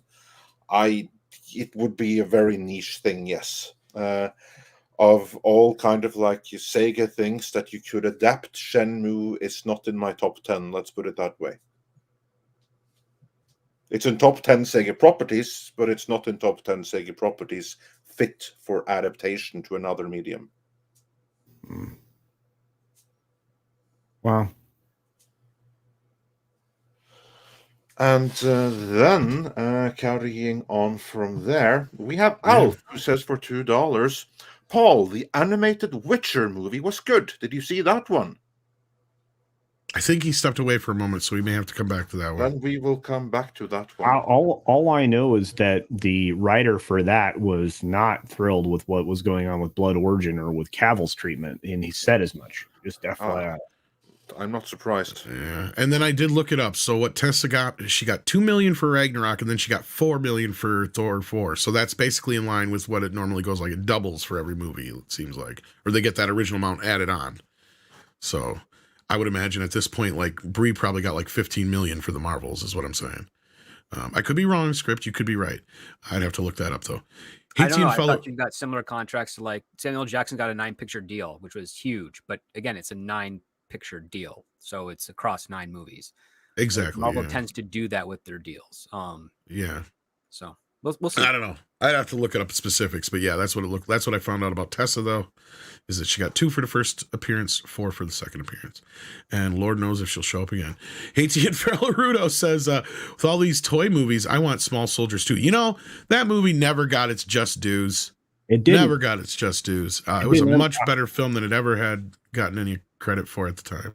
And Tom and I have talked about it recently quite a bit, to be honest with you. So anything else is just a toy. That's right. I want that movie back. I want it back. Is it not available? Is it not on Blu-ray or something? It's finally on Blu-ray, but it's not a movie like it kind of bombed here in the U.S. And it was kind of the reason why Joe Dante doesn't make anything but smaller movies and television now. Which is sad because it's one of his better films too. And I mean, he made it in the vein of, and I consider it like a lot of people do, basically Gremlins 3. Like it is kind of. It was so well done, and it was really good, and it was even good for kids. And I felt it had a lot of heart. There was a lot of stuff in it. It was really good. One of Phil Hartman's last appearances, which is sad too, but yeah. But all right, well, that would be cool, but I don't see one happening anytime soon, sadly. Elf says is Paul back yet? No, okay. We'll come back to that. Doug says, you got to talk to Brad Dourif, Tom? Wow, actually, not just me, Andre, too. Oh, yes, we did. We both got to talk to him. Yes. And I have a recording of it, but I don't think we can release it. So that's why, because we don't own it. Because we were both guests at a watch party organized by the guys who did the Tomorrow series of documentaries. They did a Dune watch party, and special invited guests were Tom, myself, and Mr. Brad Dourif. So we got to talk to him, and some of the information that he revealed there, which was brand new information, made its way into our Dune, the ultimate retrospective. Yeah. And then at that time, he also had told us that he had just finished recording his audio for Chucky at that point, which would have been the first season of the show. And yeah, because this is a little while back, actually. And that was a great conversation. Yeah. And I asked him about a notorious story on the set, and he had a fond memory of it, it sounded like. And he's like, because the short version is Jürgen Prochnow, right? The director, Lynch, was trying to talk him into poking a hole into his cheek. And he was going to do it. And the producers and everybody else are like, no, don't do it. And the reason is when the scene where he has the poison tooth and the gas comes out, Lynch was he was adamant that it wasn't going to work right unless they could have the tube into his cheek, literally, like piercing his cheek and having the gas come out. And Brad says, my only thought was I wouldn't do it. Like, it was just like, it was like crazy on the set. It sounded like, it's like, Jesus. But like, that's the kind of guy Lynch was. And I'm like, holy crap, he sounds like a nut bar. And that's also the kind of guy that Jürgen Prochnow is. Yeah, he was like, oh yeah, like absolutely. Let's do it. Drill a hole in my cheek. He was all for it. This has to be like a German thing, because you all know I'm a big fan of Rammstein. And in concerts, like when you see like Till Lindemann, the singer, when he opens, like sometimes he has like this light in his mouth, which he also has in the Ich tu dir weh music video. Well, the reason the way that works is that he's actually drilled a hole in his cheek, and there is the electricity wire that powers the lamp in his mouth. And someone told him as well, like, the only way that we can get this effect right is if we actually drill a hole in your cheek. And he was like, yeah, let's do it. For fuck's sake. That's insane. Well, what's funny is you got to picture Lynch asking him to do that. I think the only way this will work. It's like, how do you convince somebody with that voice? I don't get it, but he was all for it. Well, it's a German efficiency, yeah? I guess. Because I'm sorry, Lynch is hilarious. He has a YouTube channel, kids. If you haven't checked it out, do so. Every day he comes on, gives you a weather report and the number of the day. I shit you not. He's like, "Good morning, this is David Lynch, and today's number is 32. The weather is 34 degrees and mostly cloudy." Like, that's literally what he does. I've seen him. No, the other cool story we got out of Brad to finish this off was he came up with that, what do you call it, the prayer or whatever? What was it, Andre? The litany, because the litany, you have a couple of litanies in the movie, like one litany, and this is straight from David Lynch, like the "I must not fear," and fear is the mind killer, little devil, like that came straight from Frank Herbert. But then when we are first introduced to the character Peter de Vries, there you go. I set my mind in motion. That's a different litany. And I always wondered where that was from because I didn't see it in the books. And now we found the answer. That was created by Brad Dourif himself. He wrote that. Yeah, and did he say it was kind of like he wanted to balance to what, like, because Paul had his thing, and so, like... He did say something to that end, and I find that it worked completely. And it's just one of those things that made that movie all the more special. Mm. There you go. All right. And then, Paul, we had a question for you while you stepped away from Elf. Have you seen the animated Witcher movie? He says it's good. I have not. I've been watching the Polish version, the crowdfunded Alzur's Legacy, the Witcher fan film. I've been watching that. But the animated movie, okay, I'll have to look. Yeah, it just got added to your list, didn't it? Yes, add it to my goddamn list. Yeah, I'm trying to figure out what Pluto is all about. Not the planet. I mean the sharing, or the X planet, rather. The X. Yeah, well, they can't decide. Planetesimal. Well, actually, they have decided. I think it's like planetesimal or planetoid or something like that. Definitely not a planet, though. Oh, sad. No, nah. I'll have to look it up. Pluto had it coming. Fucking Pluto. Animation. There you go. Is it on Netflix or where's it at, I wonder? Witcher Nightmare of the Wolf. A lot of people are giving it praise in the chat. Yeah. You know, like one guy says, Glenn Conner says it made sense. That helps. Oh, it's on Netflix. That's what I was thinking, is it probably was on Netflix. There you go. I think I started it and I stopped. I can't remember why, because there was 37,000 other things to do. Probably that's why.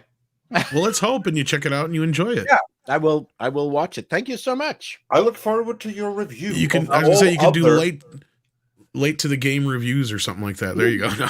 Never. Yeah, no, actually, that's a great idea. Better late than never. Yeah, there you go. Something like that. I better late than never review.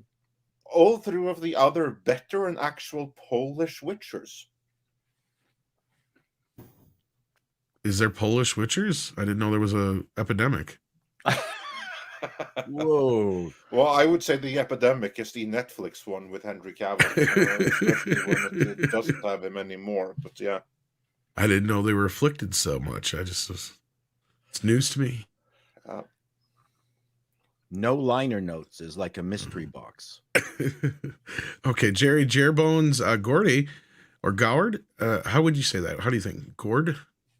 I don't want to mess up your name, man. I apologize, Jerry. No liner stories is like a mystery box. It only works once. It is like M. Night Shyamalan. Once you look for the twist, it's 90% less enjoyable. Okay, so no liner stories. Is this a new show? And I think that he probably means in general mystery. Oh, yeah. Okay. Yes, and yeah, it's true. It only works the first time you watch them, but after that, this is the problem with mystery boxes. Yes, it has no rewatchability. Yeah,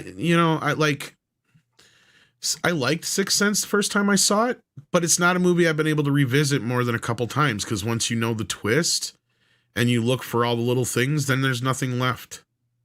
The only M. Night Shyamalan movie that I've watched more than a couple times has been Unbreakable, because that to me is actually more of a story. The the twist at the end is just kind of incidental more so than it's not. The movie isn't like it doesn't depend on that twist to work. To work Sixth Sense, it depends on that twist. Signs is kind of like a meh in the middle. And then you have the one that he did with the where the air was killing people. That was dumb. And that's where I completely lost faith in him. But yeah, you're right. Like JJ is the same right way.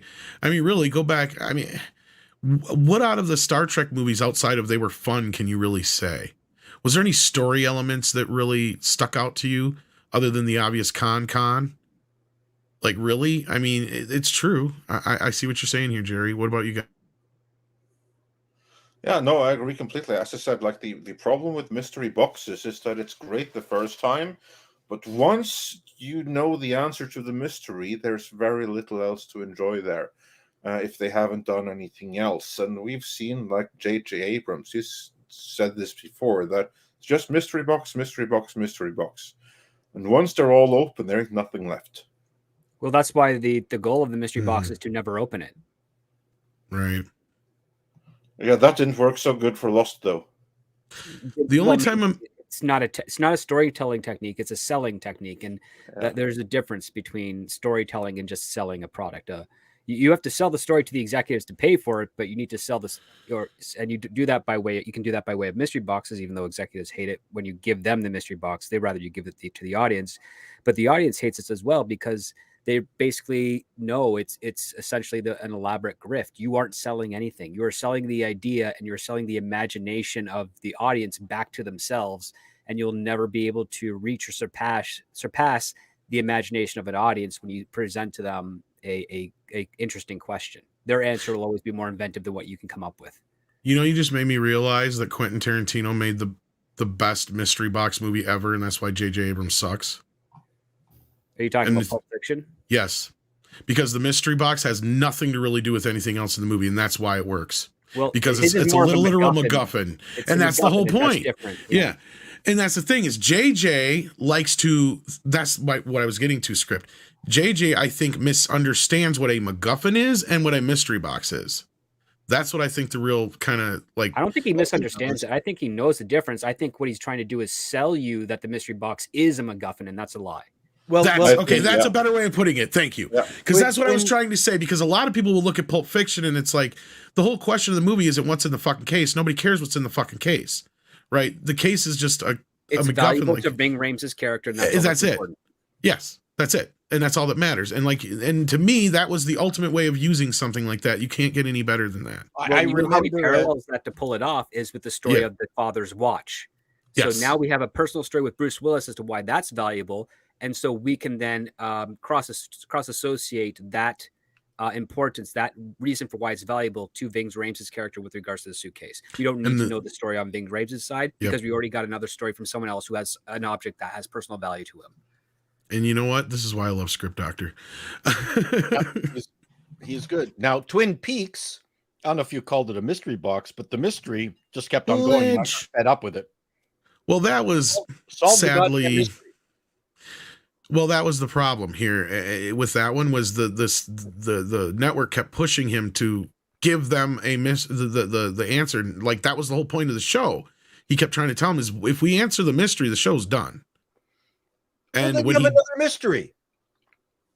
The whole show was built on this idea, though. That's the thing is Lynch had he kind of got compromised. The way that you could kind of circumvent that or reconcile that with the executives is that you solve the murder, but then someone kills the murderer. Now you have to find out who killed the murderer. And you just kind of go perpetually. Yeah. I mean, Jessica Fletcher had a murder every fucking show. She wrote about it too. Right.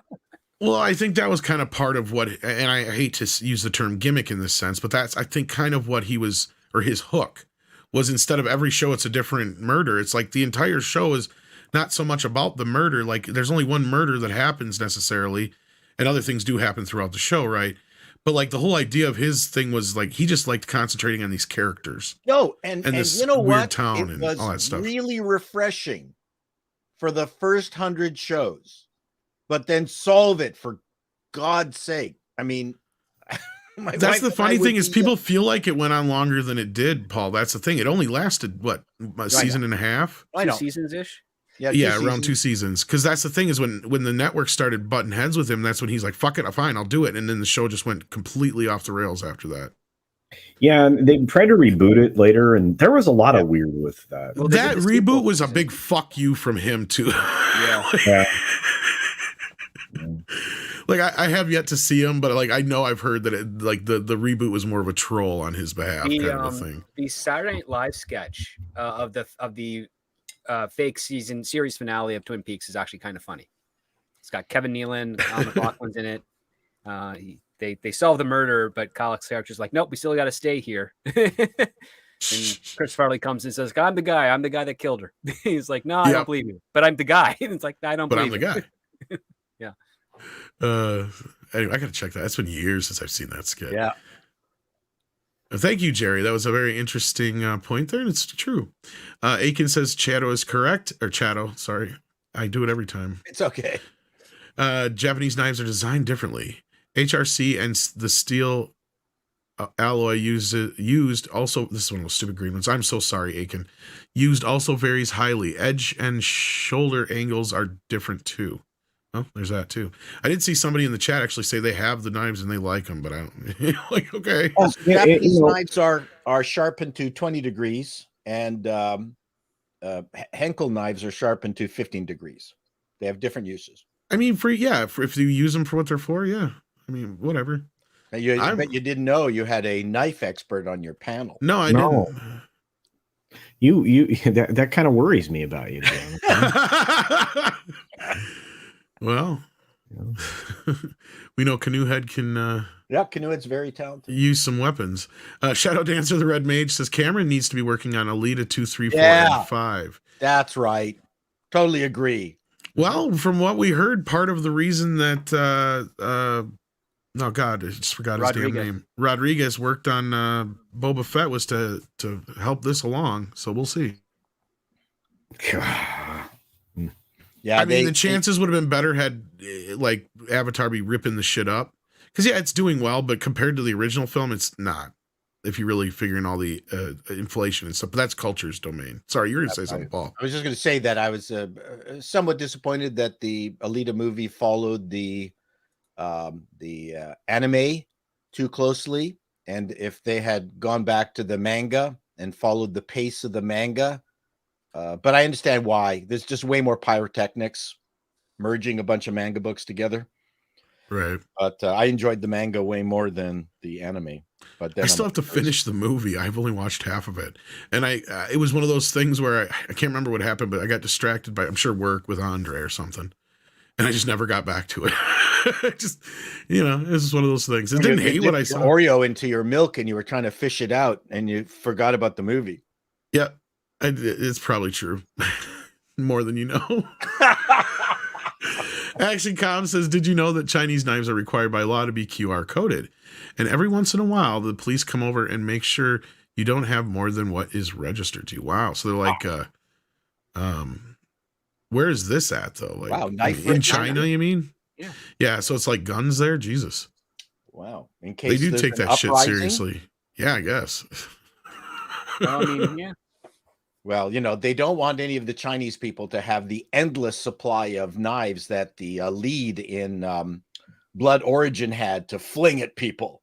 Yeah. Then all they need is an army of iron chefs and we're fucked. That's it. We're totally done. Whenever you roll your eyes and someone pulls out a 6-shooter and just keeps on shooting, nothing More like Blood Origin and someone having an endless supply of daggers. That was like a video daggers game. Way more than bullets, and you think like, how can they run that fast when they have 40 daggers hidden on their body somewhere?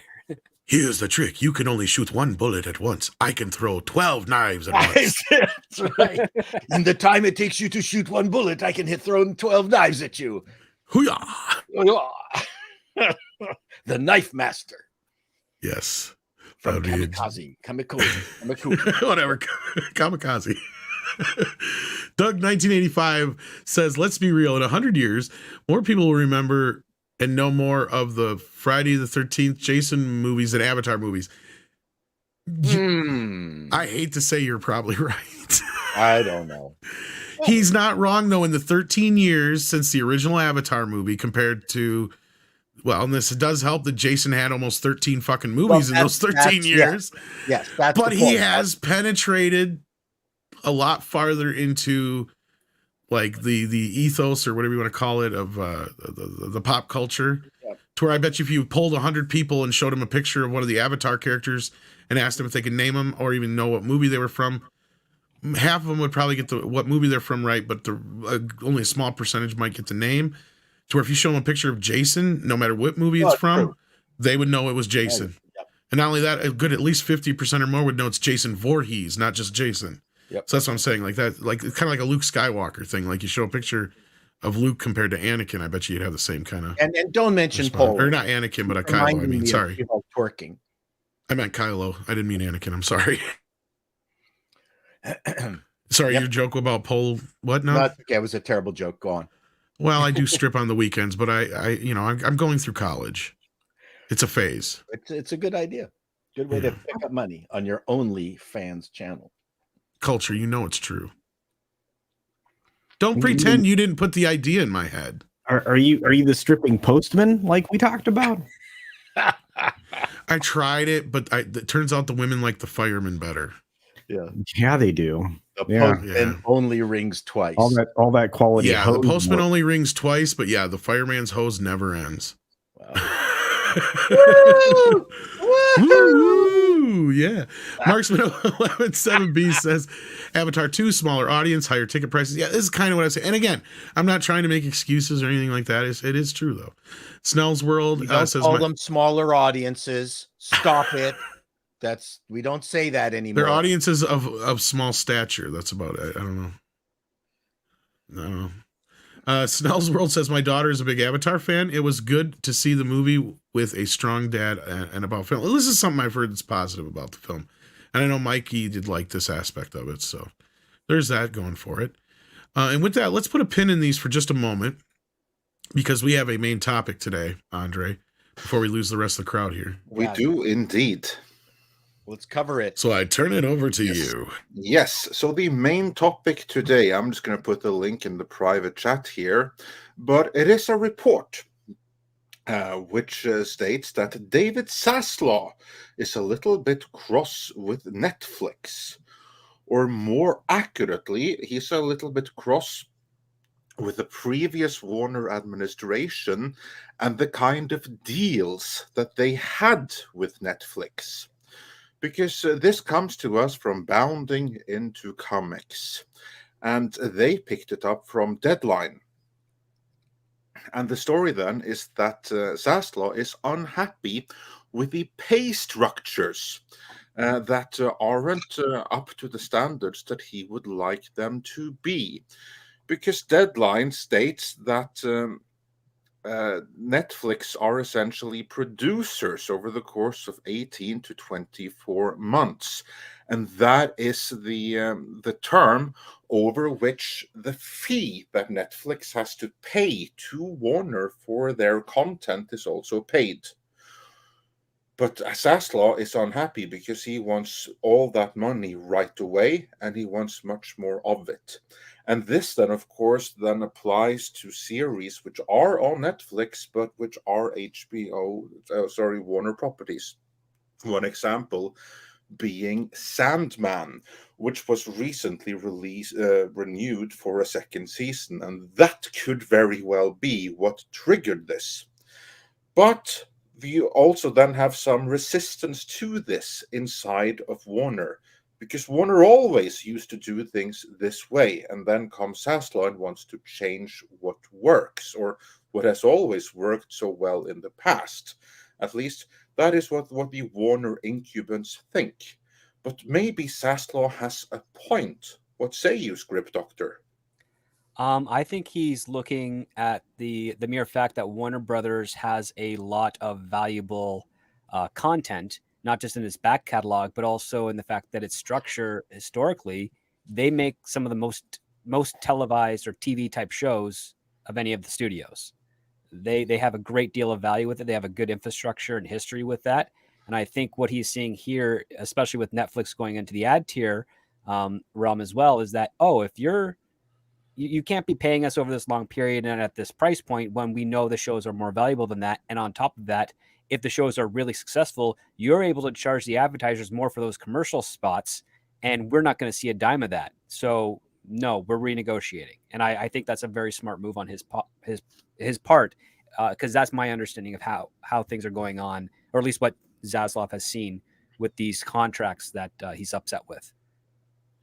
Yeah, so basically what is going on here is that Zaslav is breaking some more eggs, this time not by doing anything against wokeness or diversity, but rather going up against like the establishment deals that just weren't sufficiently beneficial to Warner, at least not as beneficial as they should have been, given the strength of Warner's content. This has to be incredibly frustrating for an executive that's trying to sort out the financial debacle that was left by the previous administration, because as I see it, and this is just, my perspective here, he's tired of financing or being the financier for frickin' Netflix, which is the position he's left in here. They're essentially, financing these shows that they're selling to Netflix for 18 months to 2 years. Are you kidding me?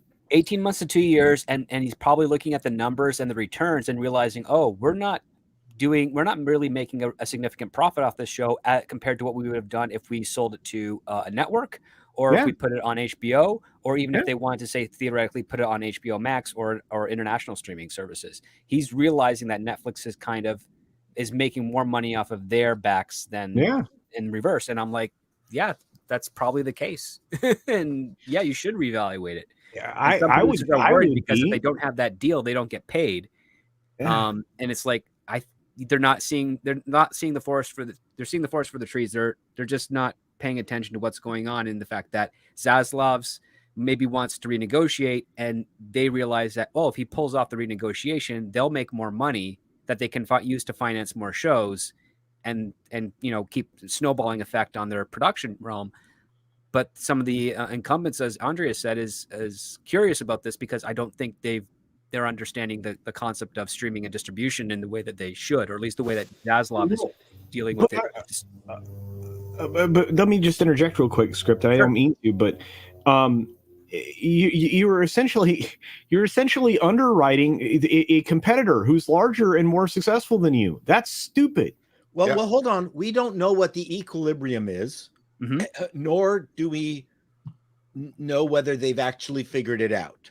This could end up being like the very first accounting company that told their Fortune 500 company to not pay their bills for 120 days.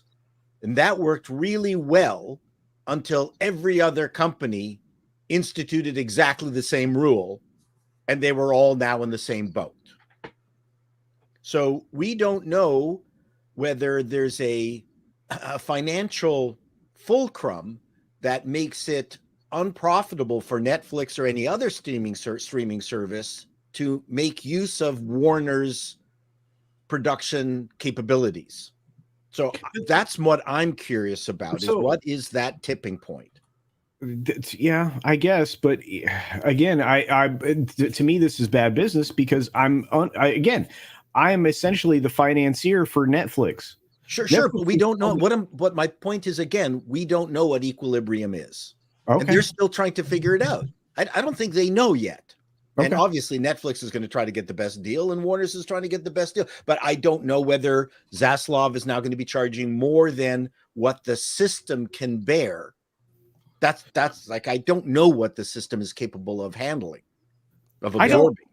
And then on top of that, Netflix doesn't have the opportunity to license as many studio produced projects anymore. They have to make more internal content. Zaslav knows this, and so he's seeing that, if Netflix is going to be one of our distributors, we know that we are more important to them than they are to themselves, because we can make and finance content that they can then pass or play on. And we still have the opportunity to sell that, whatever they pass, to other streaming services or put it on HBO Max locally. There's no lose scenario with them. The only option that they're looking at is like, okay, yes, we're kind of competing with Netflix, but they kind of need us more than we need them. Well, except that Netflix could say, we're not going to let Warner produce any of our products. Exactly. In which case Warner would just cutting go off their somewhere nose. else. That's cutting off their nose to spite their face. No, To a degree. Oh yeah, Well, to a degree. But again, I mean- Warner still has their own streaming service, which is on a steady growth, and they also have the plan to export their back catalog internationally to free tier and ad tier streaming services as well. So Well, and they're launching their own Pluto or something channel. They're launching their own fast channels. Well, who owns Pluto? Is it Warner? I know they own one of those, but I mean they're launching their own essentially Warner Brothers fast channel. Because Pluto is great. Yeah. Who do they own? I don't even. I know they own one of them. I don't know if it's Pluto That TV. came out of nowhere, and is it we're Pluto really or they have a partnership with Tubi? Oh, it's Paramount. Tubi. Yeah. Okay. Yeah. Paramount. The Garvin says it's Paramount that owns Pluto, but they own one of the entities, and they're launching their own Warner Brothers fast channel as well. Thank you guys. Yeah, Paramount. Appreciate it. Yeah. Fox is Tubi. They own something. I don't know which they own, but they're launching their own Warner Brothers thing. He talked about Paramount, according to the chat. I see that. Yeah. Anyway, what this tells me is that the previous administration who made these deals, I don't think that they were entirely sure what they were doing because of the novelty of streaming, especially since they're going into it themselves. Correct. With HBO Max. I think that is a very, very big part of it. I also think that the people at Netflix recognized that we are getting a really, really good deal here. And Zaslav and his team of accountants recognized what Netflix already saw. I think that is what's ultimately going on here. Another challenge for Netflix is that they want to be able to have that kind of upper hand on their the people that they license content from, because if they don't, that's their margins lost. And that's kind of like the symptomatic of the whole streaming wars. It's just everyone cutting into each other's revenue streams and overheads and everything like that. So to me, this is just yet another new battlefront in the whole streaming business. Well, again, I mean, he said, David Zaslav said multiple things in various quarterlies. If you've listened to him since he's become, the chief guy, right? He said that nothing's off the table. We will sell to other people. And I truly believe that he's a man of his word. He's going to look at the bottom line here and say, okay, I'm going to sell this. I'm going to sell this. I'm going to sell this. At the same time, still producing stuff for their own service. Sony is doing a good job of just selling to other people right now. And I think, David sees that, and he needs bottom line. He needs bottom line for this company. I mean, you talk about being able to write down $3.5 billion this last year. That's a good thing for them because the debt load is killing them. So that's exactly right. So he has to look at under every single stone. Yeah. And that's obviously how he ended up looking under this stone. And also, while we're on the topic, Joe's Atmosphere says for $1.99, Paramount owns Pluto, Sony owns Crackle. So, don't even know what Crackle is. For the insight. Yeah, I'm not a fan of Tubi. Tubi's a pain in the ass. You have to sign up for it. Yeah, Joe actually added to that on another super chat. Yeah, he did. He also said Tubi is Fox, so I guess Disney owns them now. Fox is two different entities now. This is where might be part of the there's Fox two network. Foxes. This is true. Yeah. Because I mean, it could be. That could still be a. Oh gosh, his name just fell out of my head. Murdoch. That could be a Murdoch thing still. Yeah. He'll be dead soon. Yeah. Well, and then his boys are going to do it. Yeah, he has heirs, so that's not really going to change all that much, probably. Yeah, arguably one of his heirs is the one trying to combine the Fox properties again, but that's a whole other conversation. But he's not going to correct the errors of his ways. Where's Tom with the bidding? Sorry, I was muted. There you go.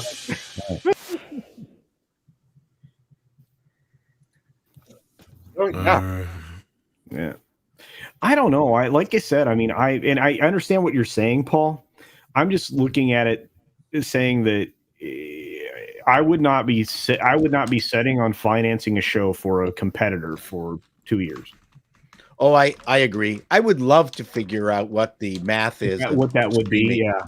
I love, because it's a mess. It is. It's terrible. I can't understand why everybody ran so quickly to DTC. You know, and I commend. Because they're down with DTC. That's why, you know. No, I commend Sony for doing what they did. To be honest with you, God, that was a good joke. It was. I laughed. No, you didn't. I did too. On the inside. You're making my soul cry. That's what matters.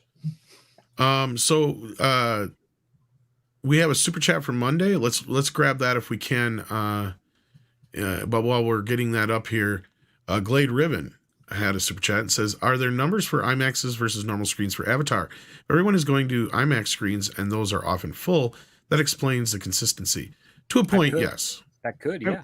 Yeah, I mean, that's a good way to look at it. I would say that does speak to largely to it, but it is. Glade, I feel like it's very strange. We just don't see this ever.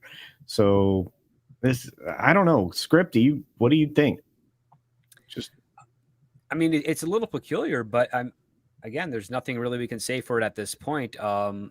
We don't know the end date of the theatrical, like we don't know the hard end date of the theatrical run of Avatar. Right. Well, and there won't be one. I mean, that's the other problem with Cameron films. They just leave them in the theater for 27 years. And that's how they're able to kind of make their money over the long term. It's just, what is it's been, but it's almost been 4 weeks in theaters. And it's got a pretty consistent box office. And it goes back to what I was saying after we saw the first weekend, which is whatever happens whatever we see on the second weekend is probably going to be the repeat viewers that are going to be watching it every weekend till it stops its running. And it seems to be that's the case because the numbers are so consistent with minor variations. But I mean, that's kind of what it is. The most people that saw it already saw it on its opening weekend, and now the fans, the people that liked it, are going back again and again with a couple of other people, I guess, word of mouth. And by couple, I'm talking a couple thousands, of course. Through word of mouth, they're seeing it, but it is doing very well internationally. So the next part of that natural question is, now that we're out of the holiday cycle, and this is something that, you know, somebody I've been DMing with suggested as well, is that you're going to start to see the number of seats occupied, even in IMAX theaters, dropping substantially during the week and possibly even the weekend. See, I mean, maybe we'll see a dimming of the light bulb here in the next week. Well, most schools are starting to go back. You know, kids are back in session and all that kind of stuff. So like that's going to change a little bit. And that's where I think it'll be funny to watch and see script. Like you were right. If there's like no change in the numbers, something's up. Cause like, yeah, we're getting to the point where kids are back in school and everything. I don't know, but we'll see. Kids are going back to school, next week or is it this week? This week, usually most of them have gone back already. So soon after the New Year's Day? That's usually they do. It's the first Monday or whatever after New Year's. In this case, they might have gave them an extra, depending on the district and your area, they might have given them a few extra days because it fell on a weekend. But being someone with like who had a kid, generally the Christmas break would go from the day before or day of Christmas Eve or whatever, like up through the day, whatever the next following Monday or whatever is after the holiday. Usually, and or this whatever. Is true internationally as well, certainly in Northern Europe. So, like, usually, like, they would give them an extra day. Like, okay, say if the first was on a Monday, like, then the kids would go back to school on Wednesday. Does that make sense? Like, on the 3rd? So, like, yesterday or whatever. Midweek school? That seems weird. No, we have it here in the States all the time. Yeah, so. Totally. Last time I was in public school, seemed like a 3-week holiday vacation. So if Christmas was in the middle of a week, the Friday before that would be the start of the holiday, and then if New Year's was a Monday or something, you'd have the rest of that week off. Then you go back to school the following week. Like that. That's colleges get a lot more time off. That's I'm not talking college. I'm talking high school and public school. But yeah, in public school here, they have 3 main times in the year they get off, and that's the summer, and Christmas, and spring. So never on a Monday. Camabot Killer had, this is the question he had for us. What is the turning point that signals the end of woke, or is it losing its control on movies, TV shows, streaming, or is it here forever? And I think this is more for Paul and anybody who wasn't able to answer this before. But so if you want to start, Paul, go ahead. Well, just based on what's coming out of the educational system, I'm even with the power of capitalism forcing a change in what kind of movies that and TV shows that Hollywood makes.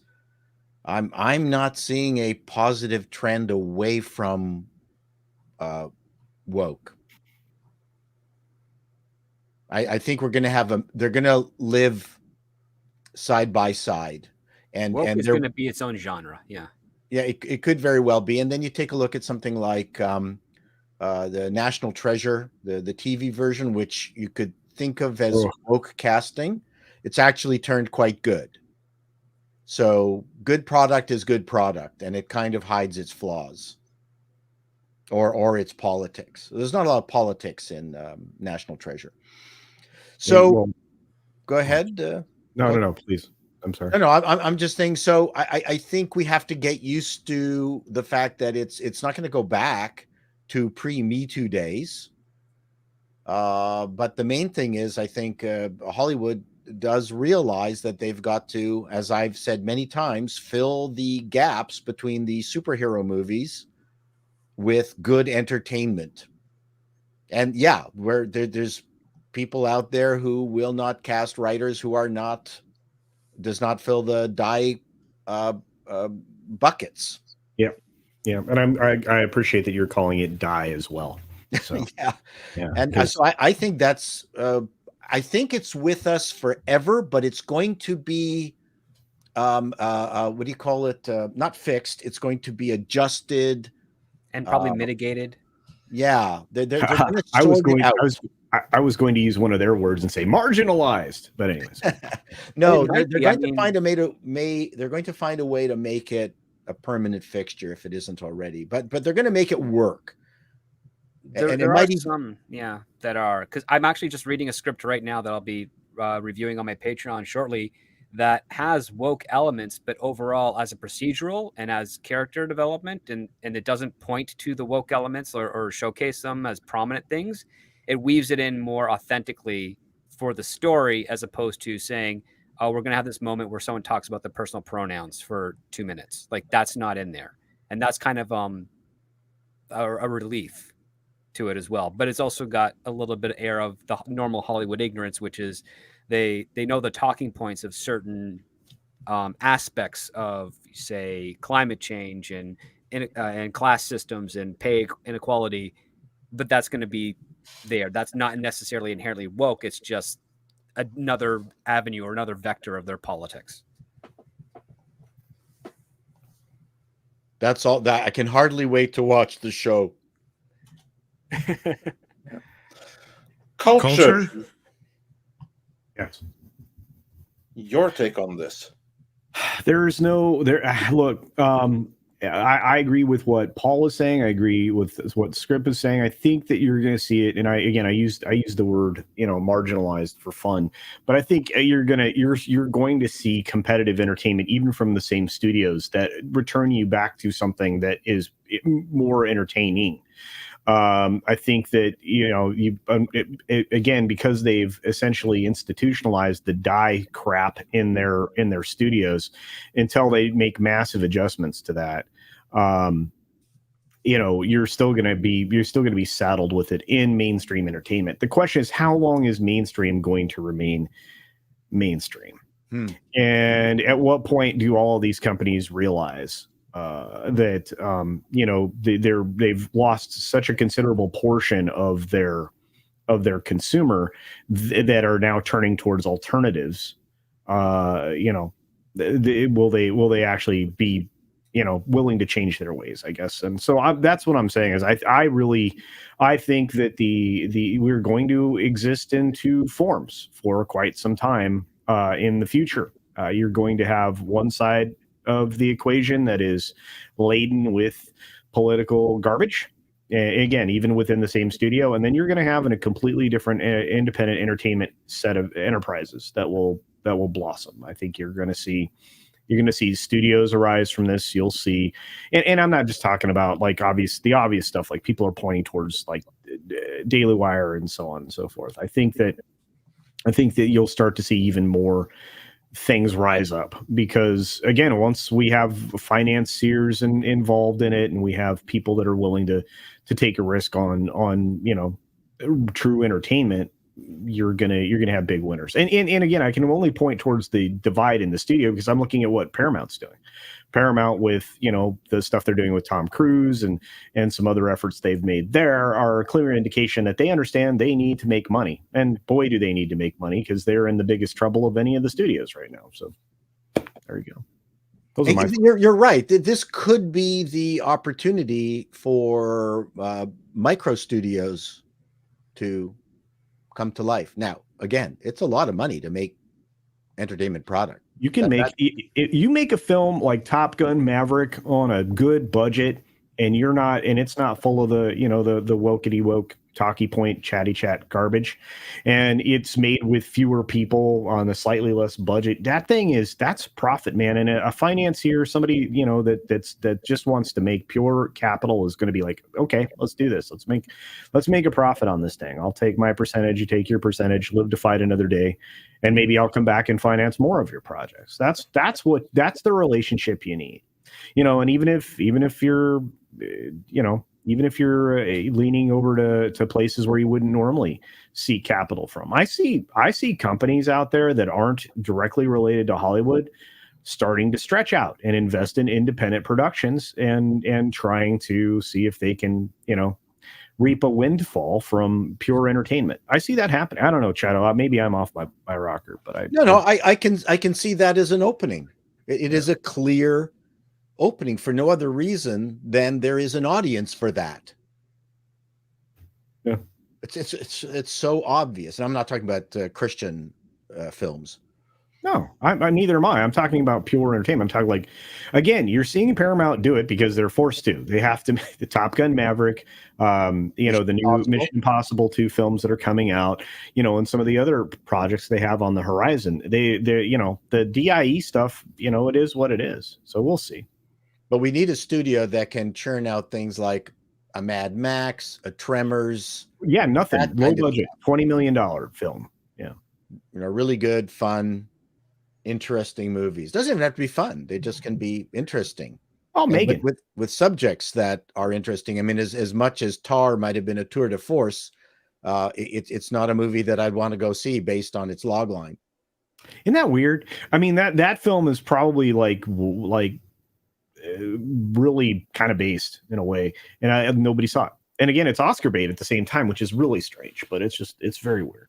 So yeah, you got some, you have potential out there. I do believe in it. And I think, again, I mean, horror films are the way to go. Look at what they're going to do look at what they're going to do at Universal with just leaning into the Blumhouse stuff, right? Well, I think comedy is the new frontier because there's so little of it out there. Yeah. I mean, Cocaine Bear, that's going to be a comedy. So yeah, we'll have to wait and see how that goes. That's true. And things like that will help the situation. That's for sure. Well, I want Paul to be right. I want, or somebody the other day said something that I thought was the most ridiculous statement ever made on the planet Earth, which was that Elizabeth Banks, this is going to be her directorial come up. Yeah, it was you. Okay, yeah, that she's going to be ridiculous. Okay, it was ridiculous, but it was beautiful, and it might be right. Which I'm going to be like, what the hell? So anyway, she's fighting for her life, which is why I'm betting big on Cocaine Bear. I'm betting big on Cocaine, but I can't wait to see it. That's dumb. It's clearly like B-level film, but I'm there. Yeah, I'm going to watch it. I'm sure it's the kind of movie she makes just to make a point and it's going to backfire. But anyway, Marksman of 117B says for $4.99, Paul, they had protests at my theater because they didn't have booster seats for the smaller audience. Guess their expectations fell short. Oh, bravo. Excellent. Okay. Mm. To your I saw that in real time and laughed. Mrs. F117B. Just want to say. That's great. Oh, man. That was worth it. Worth the $4.99. Yeah. And then we have a general question here before you head out. Okay. ActionCom wonders for $10. Have you seen the movie short called Battleground from 2006 starring William Hurt? It's based on a Stephen King short story about a hitman fighting the toy soldiers of a toy inventor that he killed.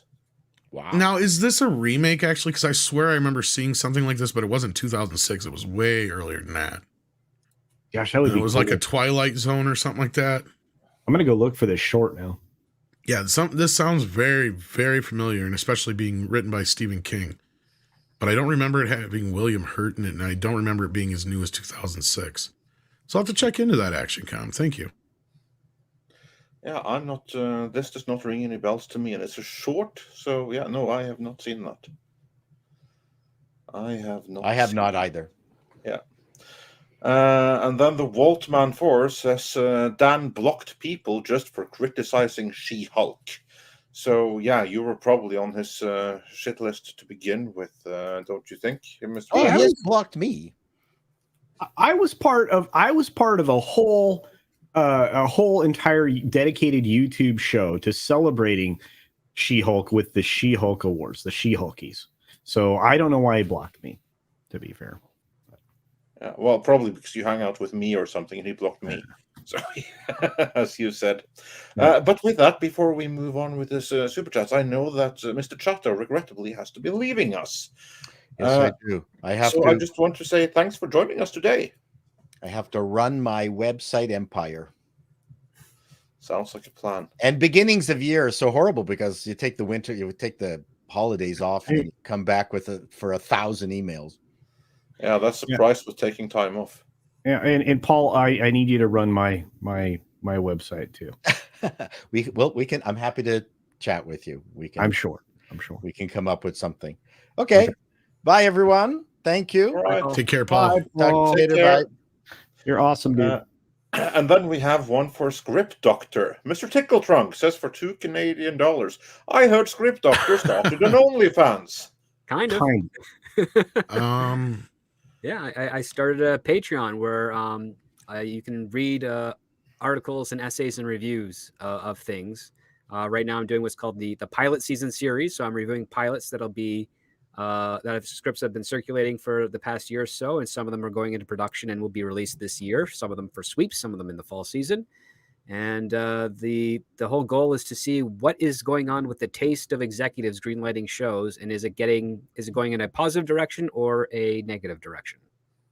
So follow me on Patreon to see that. Yeah. Link is in the description. Also on that note, Robert wonders for $5. Hey lol, Script finished my new screenplay. How can we connect? Would love for you to read it and give me some feedback. That is awesome. First, congratulations on finishing a screenplay. That's very hard to do. Not many people can. Second, there's two ways. The first being is that you can DM me on Twitter, and I can tell you what the package options that I offer. The second way is you can join my Patreon, and if you join at the Prime, Max, or Scribe levels, you get discounts off my consulting packages, in addition to additional time with the consults. Because what I do with my packages outside of a standard note, the bare minimum note package, is we do hour or 2 hour long Zoom sessions that are recorded, and you get to keep those recordings to do with as you please. So you can put them on YouTube, you can put them on Facebook, Instagram, whatever you want to do, or just listen to them back and back to help better your writing style. And that is all included. So feel free to check out my Patreon and DM me on Twitter if you have any questions, and I'm happy to read your script and provide you notes to help make it the best thing that you can put out there. There you go. And then Neil89 says for $2, I dislike social media, period. Call me an old man. No, I agree with you, man. No, I agree with you. Yeah. And then we have a great question for the entire panel from the blacklisted and unemployed Alex Kurtzman, who asks for 35 South African rands. do you think a theatrical, unrelated to TV Doctor Who film would be a viable franchise to launch with an actual budget? Not just Daleks, but adapting stories. Culture. Do you think that this idea would have merit? Man, if you did, you'd have to fully reboot in a way that I don't think people would be quite prepared for. You would have to shift the aesthetic in some form or fashion. But yeah, you could launch a film franchise based on it. The question is, again, there was a lot of kitsch that came along with the success of Doctor Who. Can you replicate that while, having a similar, if not, but again, not the same aesthetic? I think you could. I think there's room there. The idea is sound. The idea of a being that regenerates and, is constantly. You have two such movies already, don't you? There is the Fox TV movie of Doctor Who featuring the 8th Doctor, and I think Garrick Roberts is in there playing the Master. The other part too is you're also realizing that you're kind of divorcing the franchise from its normal TV roots to its theatrical roots, and they're not connected in any way. That might be difficult for. I think you'd have to do that, though. I think you'd have to do that to a degree, but that also might be difficult for the core fan base, because now you're like, okay, we identify the Doctors by their numerical order, and now you have a movie strain Doctor that is not connected to that at all. So now you're going to have additional confusion, because it's like, well, you have the 12 Doctors because the 13th one doesn't, or 14th one doesn't count. And then you have the film Doctor.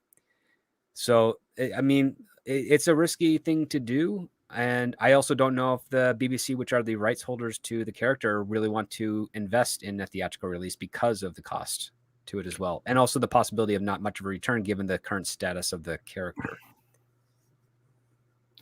So who is it? Sony that owns this now? The Red Wolf Studios, or whoever I'm going to put that. I think they're partnered with it, but I thought Disney's also negotiating with Disney. I think they're Doctor Who. Yeah, Disney's involved with it. It was HBO, I think, before, and then HBO bought some licensing for distribution rights, but then that's ended recently, along with some Looney Tunes and some other properties. So, well, the Looney Tunes they own, but I think they own, but they've also had a conflict because they've licensed certain seasons out to other service providers for this time period. So they gotcha. So that's why they're taken off of HBO Max. They're going to be somewhere else. Once that elapses, they can go back to HBO Max. Again, a full reboot. I think you could do it. I agree with you, Script. I think there would be some confusion and frustration there, but I think you could start from beginning to end with a Doctor, and then maybe Bad Wolf. Yeah, Bad Wolf is owned by Sony, distributed by Disney. Thank you, Hypergiver 2. That's what I thought, and I said Red Wolf and not Bad Wolf anyway. But it is. I find it. I like I said, I think you could do it. I think you could relaunch this. And really sink into it and have an adventure and have, and do what the MCU did, build up to a big bad, but have little bads along the way. I think you could do it. I think you could. There you go. And Action Comes a Script. What is the best MacGuffin you've seen? For me, it's Money in Psycho. That's why people keep bothering Norman and he doesn't know about it. That's a good example. Money's a great one. The Money in Psycho is a great one. Maltese Falcon is a good one. Yeah, classic. The MacGuffins were done better in the earlier days of cinema. Not often are they done more recently, or at least they're not committed to being a MacGuffin. There's always some sort of explanation that's tried to wedge in there towards the end, because, well, unfortunately, we have some producers that are the important decision makers that are stupid, and they think the audiences are stupid and don't want to have ambiguity on certain aspects of things, which is it's just the nature of the game right now. It will change eventually. I don't know if it'll be for the better, but it will change. Yeah. Donkey Who says Twin Peaks season 3 was really good. Yeah, well, that's the thing is, I suppose if you're in on the joke, if you kind of know that he's trolling, and stuff like that in certain ways, I'm sure you can enjoy it. I've heard mixed on it. I have not got a chance to check it out yet, though, so I can't really speak to it. Andre, have you seen it at all, or anybody else here? I have not. All right. Well, sadly, we can't speak on it any more than that. But yeah, Joe's Atmosphere says Crackle is cool, free and ad driven. Been around a while. Yes, it has. It has been around for quite a while. But is it even? I didn't even know it still existed. To be honest with you, fast channels are going to be around forever, and they are quite profitable. Yeah. Fast services and fast channels. So yeah. There you go. There's another one that is free, though. We got Shadow Dancer the Red Mage, who says, do we have an education system? I thought those were social media cafes with sports teams. You're not far off, Shadow Dancer. Do they still have sports teams? Yeah, those are almost gone. That's the next level. Yeah. It's funny because we were talking about Revenge of the Nerds last night on Toxic Tuesday, and was just talking about how, like, you know, this is pretty accurate for the time, but I know it seems strange now, but yeah. How the sports team was treated like such a big deal and whatnot. But yeah, no, it's even sports are kind of going the wayside to a point.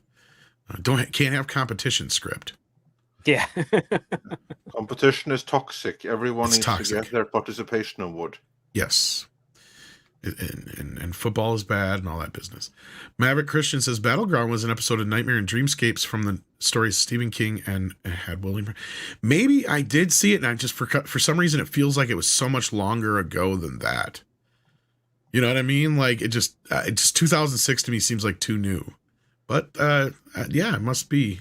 That's got to It's be almost it. 20 years ago. That's like the I scary know, thing. but for me, it feels like it's not, like, to be honest with you, it like feels like it would be an episode of like Monsters or Tales from the Dark Side or something like that from the 80s. For some reason in my head, I remember it as like the little tin soldier guy shooting the guy and everything.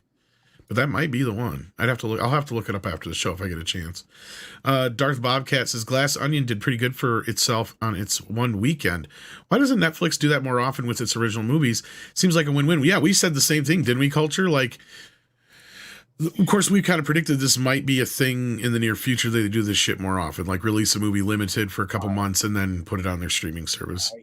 I think you and I talked at it at length. I think Andre even joined us on the Tuesday Tiger when we went over this in detail. I don't know why Netflix doesn't do this more often with their quality theatrical productions. It seems like a win-win for them, an opportunity to monetize something that's going to be on their streaming service anyway. So, you know, if somebody missed it in the theater, they'd be able to catch it on the streaming service. And again, if it's good, you know, then, you know, you more reason to be subscribed to Netflix still. So there's a lot. I don't know why they don't put it in the theater for a month. You know, set it for 30 days and then move it immediately to streaming, you know, and Put it then this way, there would be no better promotion for a streaming service than ironically theatrical releases of their movies. Yeah. And they wouldn't have to advertise them because they would have it on Netflix. I mean, they would just shoot an advertisement in front of whatever you were watching anyway. Check out blah, blah, blah, or on their splash screen when you open up Netflix. I mean, it makes no sense not to do that. But hey. And also, there's another synergy they can do there. Like, for instance, if they were to put some more of their own movies in theaters, they could attach their own trailer for other upcoming Netflix stuff, the coolest upcoming Netflix stuff that otherwise, and put that as part of the movie in theaters. Get some free promotion that way. We also brought up how it just seemed fucking asinine and insane to us. And Disney might have been able to make a little bit of money had they put Strange Worlds on fucking Disney Plus and then turned around instead and put Hocus Pocus 2 and Disenchanted in theaters. Yeah. Regardless of whether or not they were good, people would have went to see them. There's Hocus Pocus 2 is like a $500 million movie, no brainer. At least.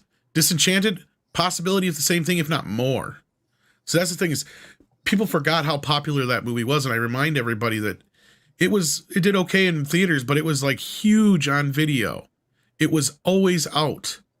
And that was never a thing at Movie Gallery. Like, we had so many movies, like we didn't ever usually rent out of a movie unless it was some smaller title or whatever. Like, this was strange for us because that was a deal where we had to give away free rentals if we didn't have something they wanted. I don't know if you guys remember those deals, but yeah. Gave out a lot of free rentals for that movie. But yeah, it seems like a no-brainer. I think that's going to be the future. But moving on here, STR Red Wolf says I can has movies. Am I reading that right? I could has movie studio, maybe animation studio, given my novel's character. Oh, the contract dispute and firings I'd be involved in. Which studio? Or you just want your own studio? Having Anybody your own wanna- studio would be pretty Yeah. pretty sweet.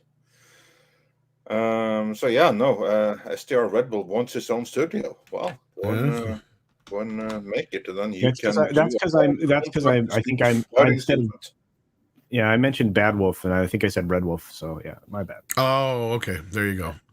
That makes sense now. I'm like trying to scratch my head. That would make sense. Sean Carter has been a member for 15 months at the Edgelord level and says, best MacGuffin I've seen were from What's Up, Doc, one of my favorite movies of all time. The entire movie revolved around 4 identical bags. Oh, yeah. Barbra Streisand. Well, there was another movie Dumb and Dumber. I was going to say I had another thing with bags too. Yeah. Because it was the money that was in the bag, but they didn't know. But that's not a MacGuffin. That's not MacGuffin. That's true. It wasn't. Yeah, because once they open it, it's not anymore. They just started spending it. Yeah. Yeah, they just started spending. I was just thinking of that. Yeah, you're right. But yeah, no, I've never seen What's Up, Doc. I should. You should. Yeah. That's a movie I got to put on my list. I know it comes up quite often, so I should do that. And with that, we are caught up, Andre. Perfect. Well, with that, before I send anyone off, I just want to say that we have a video that will be dropping in the, I guess, inside of an hour or two, something like that. All right. Which is about Star Wars, and more specifically about Rian Johnson. How he always wanted to burn Star Wars to the ground, and he made it plain. So yeah, like I told Andre, I said, reading this article or the interview that he put out, it's like I have a picture in my head. That picture is of Rian Johnson on a bridge, burning it at both ends, and he's in the middle. Yeah. Like, that's The Last Jedi as a metaphor. Like, I think this is going to work out well. Yeah. It's, yeah. Well, he wanted to burn Star Wars to the ground, and I will give him that he was successful in that. So do check back later for that video. We just got another super chat in from Master Clockwork, who says, America Chavez is the worst MacGuffin. Yeah, she was... She wasn't great, was she? Does she really constitute as a MacGuffin, though, overall? Kind of like when, I brought up earlier. I don't know. Well, Victoria Alonso wanted MacGuffins really shouldn't be people. I was going to say, I mean... That's trickier. Yeah. It works as a joke, but not so much in reality, is I guess what I'm trying to say. Her powers are kind of a MacGuffin, but they're also kind of a Deus Ex Machina. That's what I was going to say. It's more of a Deus Ex Machina in a way, but yeah. It's a good debate to have, but we're not going to do it today. In fact, we're going to wrap this show up for once before it gets to be 3 hours. That's amazing. Thank you guys so much for watching today. We want to encourage you to hit that thumbs up if you haven't already. And also check back later I believe we're going to have a 4K for you. If not, we'll see you soon. Script Doctor, do you have anything to plug on your way out the door? Besides your Patreon? Yeah, nope, just the Patreon, because I'm gonna have another screenplay review in the next day or so up on there. So be sure to check that out. Yeah. Culture, you got anything coming up here today? Not later today, but obviously, I'll be on Scott's show tonight, and then I'll be moving over from there to another show. I think I don't know. I've committed myself to some shows today, but tomorrow you need to be committed. Yeah, that's true too. Tomorrow I will be returning. It's true. I will be returning to making videos tomorrow. There'll be at least one out, if not two. I have a couple subjects, but it's few and far between for stories right now, folks. So I appreciate all your support. Please check out the channel and the 6 Minute Daily every weekday. All right, Andre. Other than the video, anything to say before we go? I just want to say thanks to everyone. Please smash that like on your way out the door, and check the video later, and then be back again for 4K for you after that. Yeah, hopefully we'll have one today. If not, we'll definitely be back next week, I bet. So until then, we got a super sticker from G-Dog. Thank you so much.